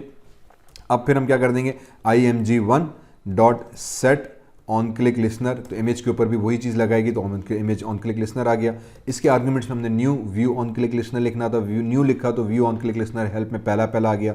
एंटर प्रेस कर देंगे तो ये सारा कोड ऑटोमेटिकली लिखा हुआ आ जाएगा। अब इसके अंदर मुझे क्या करना है कि जब इस इमेज पे क्लिक हो तो दूसरी एक्टिविटी स्विच हो, उसके लिए हम क्या करते हैं, उसके लिए हम यूज़ करते हैं इंटेंट्स, ठीक है। चेंज एक्टिविटी का वेरिएबल बना दिया, नेम कोई भी हो सकता है, is equals to new intent. अब ये इंटेंट कोड है, जावा का कोड है, जावा एंड्रॉइड के लिए इस्तेमाल होता है। इसका बेसिक काम ये कि ये हमें एक्टिविटी स्विच करने के लिए काम आएगा। तो हम यहाँ पे इसको बता रहे हैं कि यार अब मैं एक्टिविटी स्विच करना चाह रहा हूँ। कौन सी एक्टिविटी, मैं इसको कह दूंगा get application context, current application में ही मेरी दूसरी एक्टिविटी मौजूद है, वो दे दी। अब उस एक्टिविटी का नाम, तो मैं एक्टिविटी का नाम दे दिया शो नोट्स डॉट क्लास, ठीक है, सेमीकोलन। अब क्लास क्यों दिया, अगर आपने जावा पढ़ी हुई है तो जावा में आपको पता होगा कि जब भी हम कोड कंपाइल करते हैं तो वो बाइट कोड में तब्दील होता है और डॉट क्लास करके फाइल सेव हो जाती है। डॉट जावा सोर्स कोड है, जब कोड कंपाइल होकर फाइनल डिप्लॉयमेंट में जाता है तो एक्चुअली सोर्स कोड नहीं जाता, उसका एक रनएबल कोड एग्जीक्यूट रनएबल फाइल बन जाती है, उस फाइल की एक्सटेंशन बनती है डॉट क्लास। तो dot show notes dot class लगा देंगे कि यार इसकी जो क्लास फाइल बनेगी वो वाली तुम एग्जीक्यूट करो। फिर हम यहाँ पे आ जाएंगे, अब एक फिर यहाँ पे एक मेथड हम करते हैं स्टार्ट एक्टिविटी और चेंज एक्टिविटी का ये जो वेरिएबल बनाया था ये हमने इसको पास कर दिया। अब ये 2 लाइन ऑफ कोड आएंगी जिससे हम एक्टिविटी स्विच करेंगे। बस बटन का कोड लगाया, बटन के पीछे हमने intent get application context, current application का कॉन्टेक्स्ट ले आओ जिसमें मेरी ये सारी ऐप रन हो रही है, उसी के कोड के अंदर शो नोट्स करके तुम्हारी फाइल मिलेगी, वो फाइल उठाओ, वो इंटेंट के वेरिएबल को हमने सेव करा दी। स्टार्ट एक्टिविटी एक डिफॉल्ट मेथड कॉल किया है जो ऐप कंपेटेबिलिटी के थ्रू हमारे पास आता है, उसको मैंने ये वेरिएबल पास किया, ये एक्टिविटी स्विच कर देगा। तो late me just rerun this code. जब आप इसको रन करेंगे, बटन 1 पे क्लिक किया तो आपकी इमेज 1 हमारे पास चेंज हो जाएगी, न्यू एक्टिविटी हमारे पास रन हो जाएगी, ठीक है। बस अब ये कह रहा है कि टर्मिनेट करो, क्यों, क्योंकि मेरा कोड ऑलरेडी रनिंग में। इसको मैं क्या करूं, मैंने कहा टर्मिनेट करो, उसको बंद करके नए सिरे से मेरे पास एप्लीकेशन इंस्टॉल करके रन करो, तो न्यू एप्लीकेशन लॉन्च होकर हमारे पास दोबारा आ गई, वही चीज़ है। लेकिन अब जब मैं ऐप कंप्यूटर वाले पे क्लिक करूंगा तो शो नोट्स आ गया, ठीक है। फिर यहाँ से वापस बैक किया, डिफ़ॉल्ट जो मोबाइल के अंदर बैक का बटन होता है, दोबारा क्लिक किया, एक्टिविटी चेंज हो गई। लो जनाब, बस इतना सा काम करनी थी। नई एक्टिविटी बनाई, यहाँ पे आके ये 2 लाइन ऑफ कोड दिया, एक्टिविटी तब्दील हुई। यही चीज़ अब मैं किसी भी बटन के ऊपर कर सकता हूँ। फॉर एग्जाम्पल मैं वापस मेन के अंदर आया, बटन 2 सेलेक्ट किया, अगेन नाम इसका फजीलत वाला दे देते तो image_, मैं 2 कर देता हूँ ताकि मुझे आसान रहे, ठीक है। उसके बाद हम इसमें क्या कर देंगे, उसके बाद हम इसके अंदर जावा के कोड में जाएंगे, यही सारा कोड मैं कॉपी कर देता हूँ, ठीक है, क्योंकि हजरत अंग्रेज़ ने जब कॉपी पेस्ट बनाया हुआ है तो उसको इस्तेमाल करना लाजमी है, ठीक है, वरना फिर मेहनत दोबारा रहती है। तो ये सारा कोड पेस्ट किया, अब सिर्फ मैं इसमें इमेज नेम 2 कर दूंगा, ठीक है। ये जो थी इमेज 1 एंड यहाँ पर आके इसको उठा के हमने 2 कर दिया, क्योंकि इसीलिए नेमिंग अगर हम साथ साथ एक साथ कर रहे हैं तो आसान हो गया। फिर ये वाला जो बटन का कोड था इसको मैंने कंट्रोल सी किया, नीचे आ गए, यहाँ पे पेस्ट कर दिया। इमेज 1 थी, इसको इमेज 2 कर दिया। ये जो इमेज 1 बनाई थी इसको मैं इमेज 2 कर दूंगा, ठीक है। तो अब इससे मेरे क्या होगा कि देखो कितनी आसानी से मैंने नाम भी तब्दील कर दिए, इमेज 2 कर दिया, कोड सेम रहा। अब जब इसको आप रन करोगे तो अब इमेज 2 पे क्लिक करेंगे तो भी वापस वही शो नोट्स वाली एक्टिविटी आ जाएगी आपके पास, ठीक है, ये शो नोट्स वाली। अब ये सेम एक्टिविटी हो सकती है या तीसरी एक्टिविटी हो सकती है। आप फाइल पे जाके आप नई एक्टिविटी बनाएं। हर बटन के लिए अलग अलग एक्टिविटीज़ भी रख सकते हैं डिपेंडिंग आपकी एक्टिविटी में क्या काम हो रहा है। या जैसे अभी मैं करने जाऊंगा कि मैं एक ही एक्टिविटी पे मुख्तलिफ बटन के साथ डाइवर्ट करूंगा। अब यहाँ पे हम दो चीज़ें कर सकते हैं। मैं कंपोनेंट्स को चेंज कर सकता हूँ। फॉर एग्जाम्पल शो नोट्स में यहाँ पे दो चीज़ें एक और कर लेते हैं, चले आपकी खातिर। टेक्स्ट व्यू में मैंने एक और टेक्स्ट व्यू पे यहाँ पे ड्रॉप कर दिया, ठीक है। इस टेक्स्ट व्यू को ज़रा बड़ा कर दिया, इसको यहाँ पे रखा। सेम चीज़ अलाइनमेंट है, अगर खुली हुई है मेरे पास तो इसको पहले मैं, बल्कि अलाइनमेंट को लेफ्ट ही रखते हैं यार, ठीक है। इसको कंट्रोल Z करके लेफ्ट ही रखते हैं, ये let it be left. Alignment से हटा के हम साइज़ कर लेते हैं। साइज़ पे आ गए, टेक्स्ट साइज़ को उठा के हमने कर दिया फॉर एग्जाम्पल 24 SP, ठीक है। तो टेक्स्ट साइज़ थोड़ा सा हमारे पास बड़ा हो गया। और फिर टेक्स्ट को हटा के यहाँ पे मैं दे देता हूँ नाम, ठीक है। तो मेरे पास फॉर एग्जाम्पल कंप्यूटर आ जाएगा, कंप्यूटर नोट्स करके हमने सेक्शन बना दिया है। और इसकी हम विड्थ को भले बड़ा आप कर दो, आपकी मर्ज़ी है। तो 24 से इसको हम आई थिंक 34 कर लेते हैं, थोड़ा पढ़ने में, बल्कि 34 नहीं 24 ही सही था, राइट। 26 कर लेते हैं, थोड़ा सा बड़ा हो जाएगा, ज़्यादा बड़ा नहीं करते। तो ये मेरे पास एक हेडिंग आ गई, ठीक है। अब ये आपकी पूरी GUI भी हो सकती है जिसके कंटेंट को आप तब्दील कर सकते हो। या यहाँ पे अब मैं एक और कंपोनेंट यूज़ करने जा रहा हूँ जिसका नाम है हमारे पास विजेट्स के अंदर वेब व्यू करके। वेब व्यू बेसिकली कंपोनेंट है जो आपके सेक्शन के अंदर वेब पेजेस को डिस्प्ले करेगा, जस्ट लाइक अ ब्राउजर। तो ये छोटा सा ब्राउजर हमने यहाँ पे ऐड करा दिया, ठीक है। वेब व्यू बेसिकली एक ब्राउजर है, जो ब्राउजर आपके कंपोनेंट के अंदर ऐड हो गया, ड्रैग एंड ड्रॉप किया, जितनी स्पेस बाकी बची हुई थी उसने खुद ही उसको ऑक्यूपाई कर दी। हमने कहा मुझे इससे कोई एतराज़ नहीं है, हॉरिजेंटली कंस्ट्रेंट करना लाजमी है, ठीक है। ये वाला कंपोनेंट सेलेक्ट किया, इसको भी पहले मैं आके कंस्ट्रेंट कर देता हूँ। लेफ्ट से क्लिक किया, राइट से क्लिक किया, ठीक है। बटन पे क्लिक कर देंगे तो ऑटोमेटिकली कर देगा। टॉप से क्लिक कर दिया तो टॉप से कंस्ट्रेंट कर दिया। ये हमारे पास कंस्ट्रेंट खलास हो गया, ठीक है। तो मैंने वही कहा कंस्ट्रेंट करना लाजमी है। इसको भी हम कंस्ट्रेंट कर चुके हैं, इसको भी मैं ब्लू बटन पे करूंगा तो ऑटोमेटिकली टॉप वाले कंपोनेंट से ये उसको कंस्ट्रेंट कर देगा। तो ये मेरे पास लेआउट बनकर आ गया। ये वेब व्यू है। अब इसमें क्या करना है हमने, इसमें हमें HTML फाइल बना के रखनी है। तो जो HTML फाइल या जो भी वेब पेजेस हम रखेंगे बेसिकली वो कंटेंट्स चेंज होंगे। This can be simply use for multiple purposes. इसमें आप वेबसाइट दिखा सकते हैं, कॉन्टेंट्स दिखा सकते हैं, वेब URLs को चेंज कर सकते हैं, ठीक है। इसके ऊपर आ जाते हैं ID के ऊपर। अब इसकी ID पहले फॉर एग्जाम्पल मैं दे देता हूँ वेब पेज, ठीक है। तो ये मेरे पास इसकी ID बन गई। हमने कहा ज़बरदस्त। ये जो टेक्स्ट व्यू बनाया था इसका नाम मैं दे देता हूँ टेक्स्ट हेडिंग करके, ठीक है। तो टेक्स्ट हेडिंग करके हमने इसका टेक्स्ट हेड आ गया, ये वेब व्यू आ गया। अब आइडिया ये कि जब मैं बटन पे क्लिक करूंगा तो ये कंप्यूटर वाला होगा, तो इस वाले पे ये भी चेंज हो जाएगा और ये वाला पेज भी चेंज हो जाए। तो इस वाले पेज के अंदर हम क्या करेंगे, सबसे पहले एक पेज बना लेते हैं। तो वापस आ जाते हैं आपके प्रोजेक्ट्स के अंदर, ठीक है। प्रोजेक्ट्स में आ गए। अब यहाँ पे हमारे पास क्या मौजूद है, ड्रॉबल, लेआउट, लेकिन एक फोल्डर मिसिंग है जो जिसका नाम है एसेट्स का। तो सबसे पहले हम एसेट्स का एक फोल्डर बनाते हैं। फाइल में गए, न्यू में गए, नीचे आ जाते हैं फोल्डर पे और एक एसेट्स का फोल्डर बना हुआ है, इस भाईजान को हम क्रिएट कर लेते हैं और इसको कहते हैं जहाँ मैंने किया था तुम उधर ही उठा के इसको बनाओ, कोई सेटिंग्स नहीं करो। तो ऑटोमेटिकली आपके मेन रूट के अंदर अब एक एसेट्स का फोल्डर आ गया, ज़बरदस्त। यहीं पर राइट क्लिक किया, न्यू पे गए और मैं एक न्यू फाइल बना देता हूँ। क्लिक किया, न्यू फाइल, नाम पूछेगा, मैं कह देता हूँ फॉर एग्जाम्पल COMP computer.html, ठीक है। .html करके हम एक फाइल बना देते हैं। यहीं पे ब्लैंक फाइल बनकर आ गई।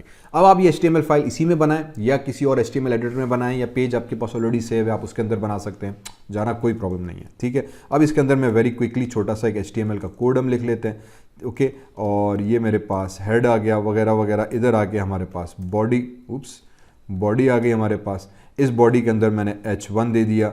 कंप्यूटर नोट्स कर लेते हैं, कंप्यूटर नोट्स, ओके। और इसके अंदर हम पैराग्राफ डाल देते हैं, this is computer notes page.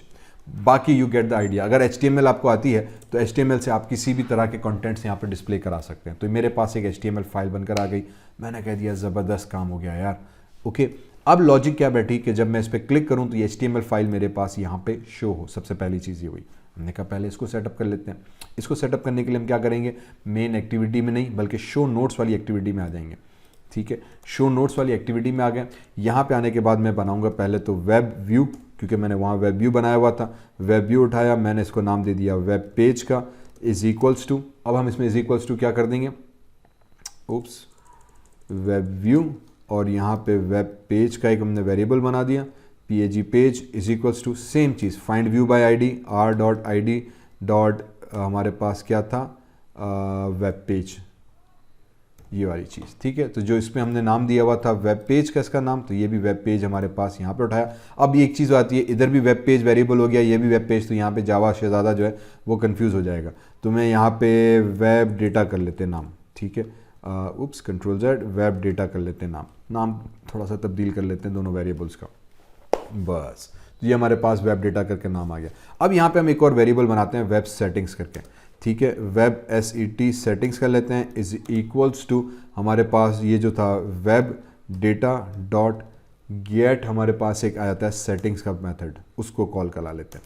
अब वेब सेटिंग्स क्या है, एक और हमारे पास जावा की क्लास का नाम है web settings variable. Web data जो अभी अभी हमने वहाँ पे वेब बनाया था उसकी सारी सेटिंग्स ले आओ, क्योंकि again every web page has a setting, every web browser, in other words ये ब्राउजर की सेटिंग के हवाले से, कि जो ब्राउजर है उसकी सेटिंग्स के हवाले से कुछ फंक्शंस, कुछ मेथडोलॉजी जो है हम इसमें यूज़ कर रहे होते हैं। बहरहाल ये चीज़ यहाँ पे रही। अब मैं आता हूँ वेब डेटा के अंदर, जो मैंने अभी अभी वेब पेज बनाया था डॉट, इसमें जो मेन काम का मेथड है वो लोड URL है। लोड URL में जाके हम URL दे देंगे इस पर्टिकुलर HTML फाइल का जो अभी हमने बनाया था।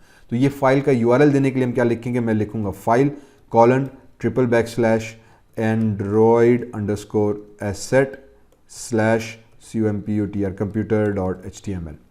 ठीक है, अब ये हमारे पास पाथ आ गया। लोड URL से जो भी आप पाथ दोगे वो यहाँ पे इस HTML वाली इस वाले पेज के अंदर लोड हो जाएगा। इसमें हमने क्या किया, दो चीज़ें की हैं जिसको थोड़ा सा मद्देनज़र रखना लाजमी है। क्या चीज़ है, जो पाथ है उसमें हमने लिखा है फाइल कॉलन // कॉलन // बेसिकली क्या करेगा कि आपके करंट जो फोल्डर बना हुआ है उसको रेफर कर रहा है।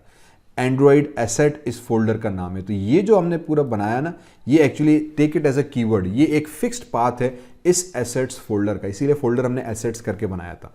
ठीक है, इस फोल्डर का ये पर्टिकुलर पाथ है। क्यों? क्योंकि आपकी ऐप मोबाइल में कहीं भी इंस्टॉल हो सकती है, मेमोरी कार्ड में हो सकती है, आपकी मोबाइल की स्टोरेज इंटरनल में हो सकती है, हर मोबाइल का अपना स्टोरेज है।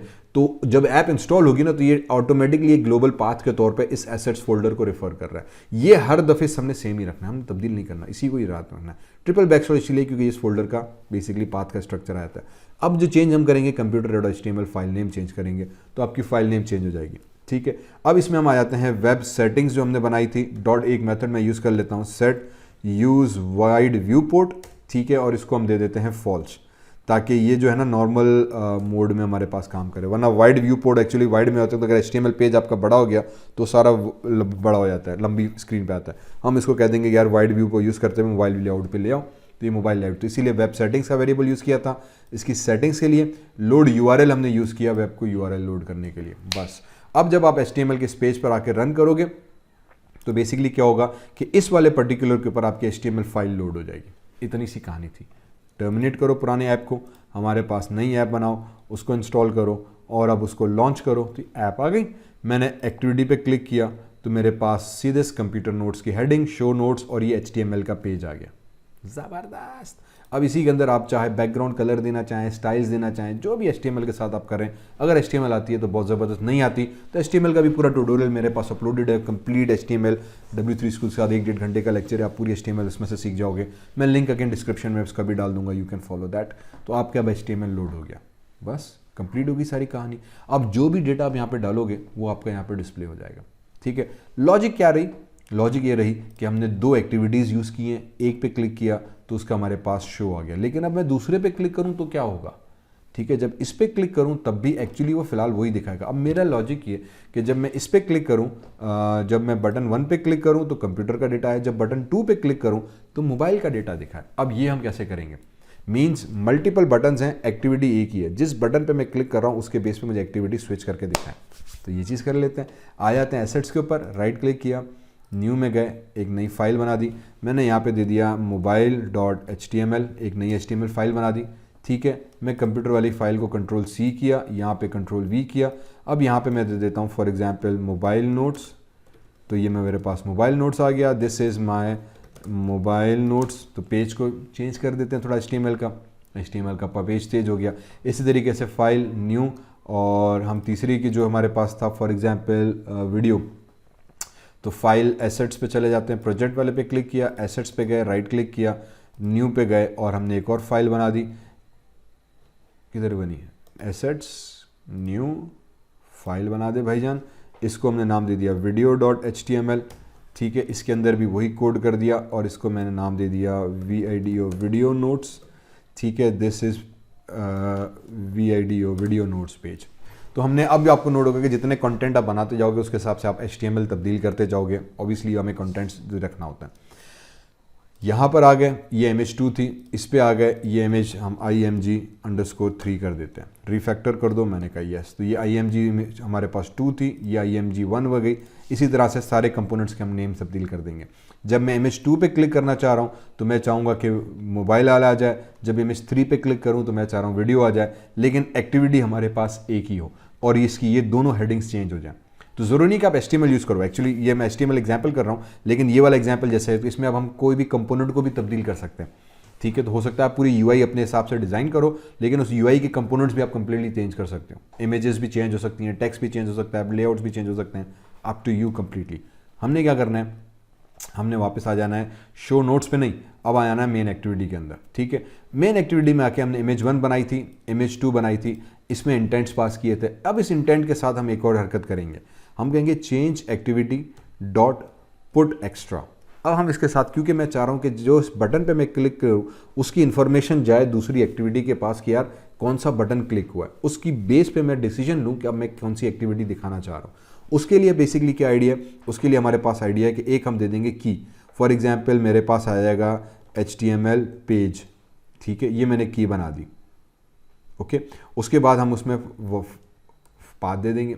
पाथ क्या देना है, मैं आ जाता हूँ शो नोट्स के ऊपर और ये वाला जो पाथ था ना, मैं ये वाला पाथ यहाँ से किया Ctrl+C और यहाँ पे मैं पाथ अब इसमें दे देता हूँ पुट एक्स्ट्रा के अंदर और इसको सेमीकोलन लगा दिया। बस ये एक एक्स्ट्रा लाइन मुझे ऐड करनी है पुट एक्स्ट्रा की। ये एक्सप्लिसिट इंटेंट्स का हमारे पास एग्जांपल बन जाता है कि एक्सप्लिसिटली मैं इंटेंट्स के थ्रू डेटा पास कर रहा हूँ दूसरी एक्टिविटी को। ये इंटेंट्स बने, इस इंटेंट्स के अंदर सिंपल जो एक्टिविटी स्विच हो गई, लेकिन अब मैं उसमें एक्स्ट्रा डेटा डाल के पुट कर रहा हूँ। एक्स्ट्रा डेटा डालने के लिए इस इंटेंट का नाम सी है, पुट एक्स्ट्रा मेथड कॉल किया, उसको एक नेम दिया कि यार जो डेटा पास कर रहे हो उसका नाम क्या है, ठीक है। ये नाम बहुत इंपॉर्टेंट है, आगे हम इसका इस्तेमाल करेंगे। नाम क्या है और नाम के साथ उसकी वैल्यू क्या है। देखो उसने एब्रीवेशन में इंफॉर्मेशन भी दे दी कि जब मैं इस वाले नाम पे हो तो उसकी ये वाली वैल्यू हो, और ये मैंने दे दिया image1 के ऊपर, ठीक है। यही कोड अब मैं उठाऊंगा, Ctrl+C करेंगे, इस वाले इंटेंट के अंदर आ गए, यहाँ पे उप्स इस वाले इंटेंट में पेस्ट कर दिया। वेरिएबल नेम सी था, कोई मसला नहीं है।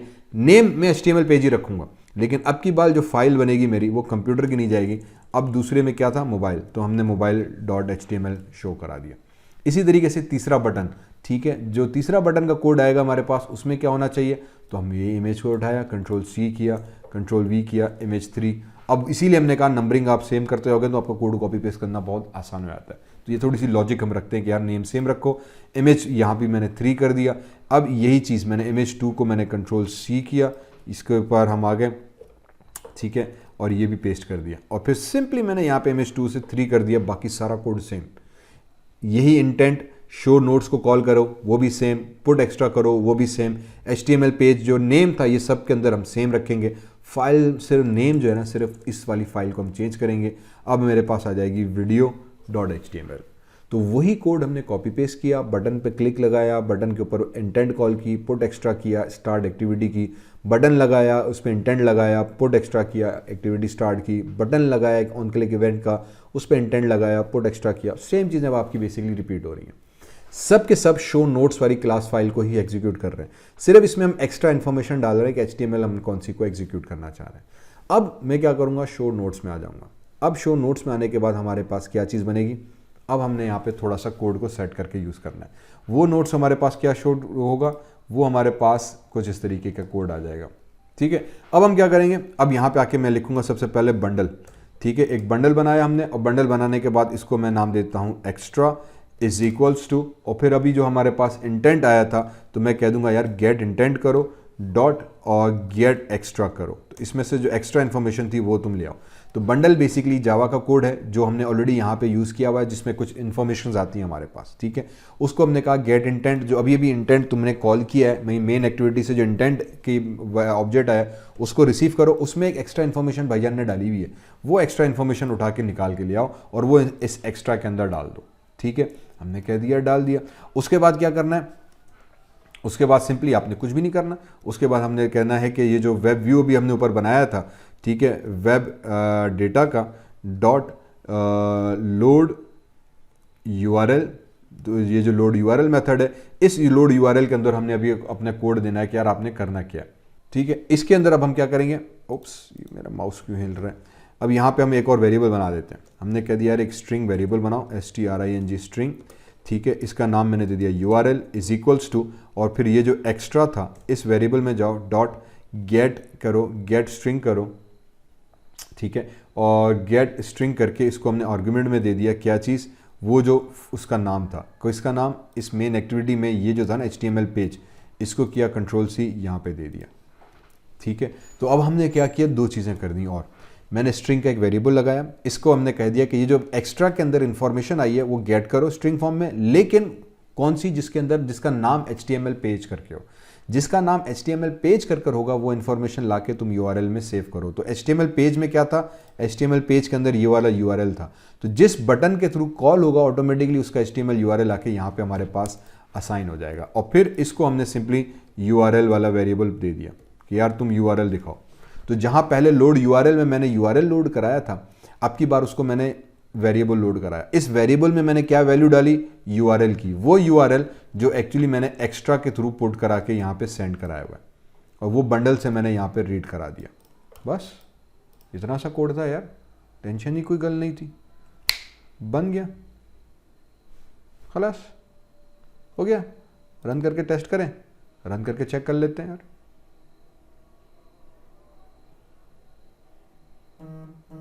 इंस्टॉल होने जा रहा है, मुझसे पूछेगा कि टर्मिनेट करूं, टर्मिनेट भी नहीं हुआ, वापस कोड आ गया हमारे पास। मैंने कंप्यूटर पे क्लिक किया, कंप्यूटर का नोट्स आ गया, बैक पे क्लिक किया, मोबाइल पे क्लिक किया, मोबाइल का नोट्स आ गया, बैक पे क्लिक किया, वीडियो पे क्लिक किया, वीडियो नोट्स आ गए, बैक पे क्लिक किया, बटन बन गया। तो अब दो एक्टिविटीज़ बनाई, अब मैं किसी भी बटन पे क्लिक कर रहा हूँ, बेसिकली मेरे पास उसके नोट्स नज़र आ रहा है। एक्टिविटीज़ हमारे पास दो बनी, वो एक्स्ट्रा के साथ हम इंफॉर्मेशन पास कर रहे हैं, ठीक है। ये हमारे पास एक और तरीका रहा। फाइनली रहा ये वाला जो हेडर था, नोट कि ये सब के अंदर सेम है। तो अगर आप पूरा वेब व्यू यूज़ नहीं कर रहे, हो सकता है आप टेक्स्ट व्यू यूज़ कर रहे हैं, इमेज यूज़ कर रहे हैं, कुछ और कंपोनेंट यूज़ कर रहे हैं, अब इसको भी मैं तब्दील करना चाह रहा हूँ। इसको हम तब्दील कैसे करना चाहेंगे वो अभी हमें सिर्फ देखना है। ओके, तो वापस आ जाते हैं हमारे मेन एक्टिविटी के अंदर। अब जहाँ पे हमने पुट एक्स्ट्रा करके HTML पेज डाला था, अब यहीं पे मैं एक और CA dot put extra information डाल दूंगा, ब्रैकेट्स आ गए हमारे पास। अब की बार मैं क्या नाम दे दूंगा, टाइटल, ठीक है, यही कर लेते हैं HTML TITLE टाइटल, ताकि नेम थोड़ा सेम रहे, कॉमा कर दिया। और अब यहाँ पे मेरे पास क्या नाम आ जाएगा, कंप्यूटर नोट्स, ठीक है, और सेमीकोलन। तो अब मैंने एक्स्ट्रा इन्फॉर्मेशन और डाल दी। इस एक्स्ट्रा इन्फॉर्मेशन में अब हमने क्या किया, की चेंज कर दी, पुट टाइटल कर दिया, HTML टाइटल कंप्यूटर। तो ये अलग हो गई इन्फॉर्मेशन, ये अलग इन्फॉर्मेशन हो गई। यही चीज़ मैंने यहाँ से Ctrl+C की, ओप्स आई थिंक ब्रैकेट रह गया था, ब्रैकेट दे दिया। यही चीज़ मैंने यहाँ से Ctrl+C की, ठीक है। अब जो भी एक्स्ट्रा इन्फॉर्मेशन आप देना चाहें, मैं एक्स्ट्रा इन्फॉर्मेशन यहाँ से पास कर रहा हूँ, और ये मेरे पास इधर आ गया, ठीक है। अब मेरे पास HTML टाइटल के साथ कंप्यूटर नोट्स आ गया। HTML टाइटल के साथ अब मेरे पास क्या बैठा, यहाँ पे आ जाएगा क्या चीज़, MOBIL mobile notes, oops I think ये कुछ ज़्यादा ही कट गया, ठीक है, MOBIL मोबाइल नोट्स। और फिर यहाँ पे जैसे रहा, इसमें हम आ देंगे VIDO वीडियो नोट्स, ठीक है। तो अब जहाँ पे टाइटल मिलेगा वहाँ पे तुमने वीडियो नोट्स डालना है, पेज मिलेगा तो URL चेंज करना है। शो नोट्स के अंदर चले गए, सेम चीज़ हमारे पास आ जाएगी, ठीक। पुट एक्स्ट्रा आ गया, मैंने स्ट्रिंग का एक वेरिएबल बनाया। अब मैं यहाँ पे नाम दे देता हूँ title is equals to, extra में जाओ, गेट स्ट्रिंग करो, ठीक है, गेट स्ट्रिंग करो मेरे भाई। गेट स्ट्रिंग में क्या करो, की करो एक HTML टाइटल करके एक तुम्हारे पास स्ट्रिंग आएगी, वो उठाओ। तो जहाँ पेज वाला हेडिंग मिलेगी, जहाँ पेज वाली हेडिंग मिलेगी वहाँ पे URL होगा, जहाँ टाइटल वाली हेडिंग मिलेगी, की मिलेगी आपको, वहाँ पे आपका टाइटल आ जाएगा।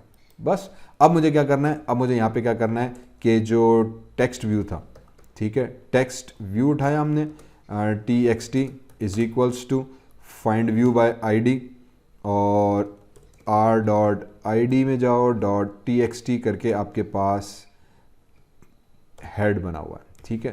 तो ये जो टेक्स्ट हेड हमने बनाया था शो नोट्स के अंदर, किधर गया मेरे पास, शो नोट्स के अंदर ये जो टेक्स्ट हेड बनाया हुआ था, इसको ढूंढ के ले आओ, ठीक है। और फिर क्या करो, TXT.set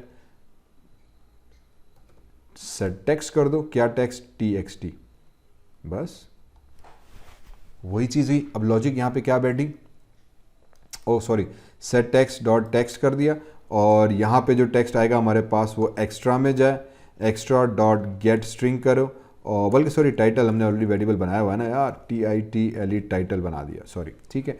तो ये जो टाइटल था वो हमने यहाँ पे असाइन कर दिया टेक्स्ट व्यू के अंदर, सेम लॉजिक के तहत, सेम लॉजिक के तहत। क्या लॉजिक रही कि टेक्स्ट व्यू उठाया, उसके टेक्स्ट हमने चेंज किया, कैसे, एक्स्ट्रा में से पहले टाइटल उठाया, वो टाइटल उठा के यहाँ भी, तब जब बटन पे क्लिक होगा तो वहाँ से जो टाइटल आया वो टाइटल में आ जाएगा, जो एक्स्ट्रा गया वो एक्स्ट्रा आ जाएगा। सिंपल इन्फॉर्मेशन बनी, कोड हमारे पास सेट हो गया, ठीक है। इसको रन करके चेक कर लेते हैं। तो इस तरीके से आप अगर चाहो वेब व्यू यूज़ नहीं करना चाह रहे, आप पूरे लेआउट चेंज करो, आप टेक्स्ट व्यू हुआ, इमेज हुआ, बटन्स हुए, कॉन्ट्रैक्ट हुआ, आप एवरीथिंग को चेंज कर सकते हैं, सारी UI को कॉन्सेप्ट चेंज कर सकते हैं। आप मल्टीपल अलग अलग एक्टिविटी बनाना चाहें, आप अलग अलग एक्टिविटी बना सकते हैं, तभी कोड आपका सही से चलेगा।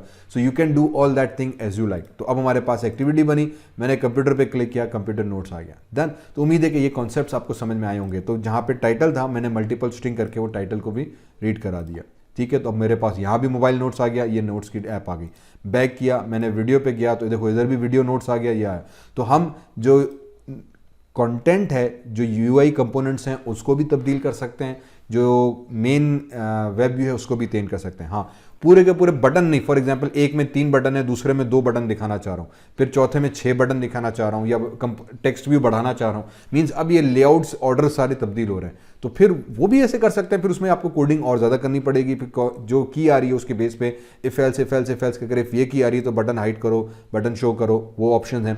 या फिर हम उसमें फ्रेगमेंट्स भी ऐड कर सकते हैं। फिर हमारे पास एक ऑप्शन आ जाता है कि जिस बटन पे मैं क्लिक कर रहा हूँ उसकी बेस पे इसका फ्रेगमेंट्स तब्दील हो जाए, मैं फ्रेगमेंट्स अलग अलग बनाते चला जाऊँ, तो वो भी हमारे पास कॉन्सेप्ट आता है। लेकिन अब ये फिर एडवांस प्रोग्रामिंग में हमारे पास चीज़ें आ जाती हैं। तो यहाँ तक अगर आपको समझ में आ गया तो बेसिकली ये समझो आपने एंड्रॉइड का बहुत बड़ा सेक्शन हमने very quickly very easily cover किया। सो आपको ऐप्स का बहुत सारा कॉन्सेप्ट इसमें हमने ऑलरेडी कवर कर दिया। हमने इसमें आज के इस पूरे 2 घंटे की तकरीबन सेशंस के अंदर जो है, जो हमने एक्टिविटी बनाना सीखी, हमने एंड्रॉइड की बेसिक्स सीखी, हमने काउंटर ऐप बनाना सीखी, इफ एल्स देखा, बटन के ऊपर इवेंट क्लिक, इमेज के ऊपर इवेंट क्लिक लगा, कार्ड लेआउट बनाना देखा, नेस्टेड लीनियर लेआउट्स बनाना देखे, नेस्टेड के अंदर हमने स्क्रॉल व्यूज लगाना देखे, कार्ड्स को स्ट्रक्चर करना देखा, फिर उसके ऊपर एक्टिविटी स्विच करना, इंटेंट लगाना, इंटेंट का डेटा पास करना, वेब व्यू यूज़ करना, ये मल्टीपल टॉपिक्स आज हमने कवर किए हैं इस छोटी सी वीडियो के अंदर। तो उम्मीद है कि ये आपको सेशन को समझ में आया होगा, पसंद आया होगा। इसकी डिटेल लेक्चर्स भी मौजूद हैं मेरे पास, एक एक टॉपिक के अलग अलग, मैं लिंक्स डिस्क्रिप्शन में डाल दूंगा, यू कैन वॉच दैट। तो आपको बड़ा उसमें समझ में भी आएगा, बड़ा मज़ा भी आएगा, ठीक है। So don't forget to subscribe. इसी तरह से अगर एंड्रॉइड आप और पढ़ना चाह रहे हैं, मुझे कमेंट्स में ज़रूर बताना क्या चीज़ समझ में आई, क्या नहीं आई, बहुत ज़्यादा तेज़ हो गया, और किसी चीज़ के ऊपर ज़्यादा फोकस करना चाह रहे हैं, यू कैन फोकस दैट। मैं अभी और बहुत सेशंस रेगुलर बनाता रहूँगा, एवरी वीक मेरा आइडिया है कि 2 से 3 लेक्चर्स मैं एंड्रॉइड के ऊपर पोस्ट करता रहूँगा तफसीलन हर एक टॉपिक के ऊपर। सो सब्सक्राइब जरूर कीजिएगा ताकि आपको एंड्रॉइड मेरे साथ समझ में आ जाए। तो इंशाल्लाह उम्मीद है कि यहाँ तक का सेशन ज़बरदस्त रहा होगा। तो 2 घंटे में हमने ये पूरा एंड्रॉइड के सेशंस कवर किया। तो इंशाल्लाह अगली वीडियो पे मुलाकात होती है, तब तक के लिए फ़ी अमानुल्लाह, अल्लाह हाफ़िज़।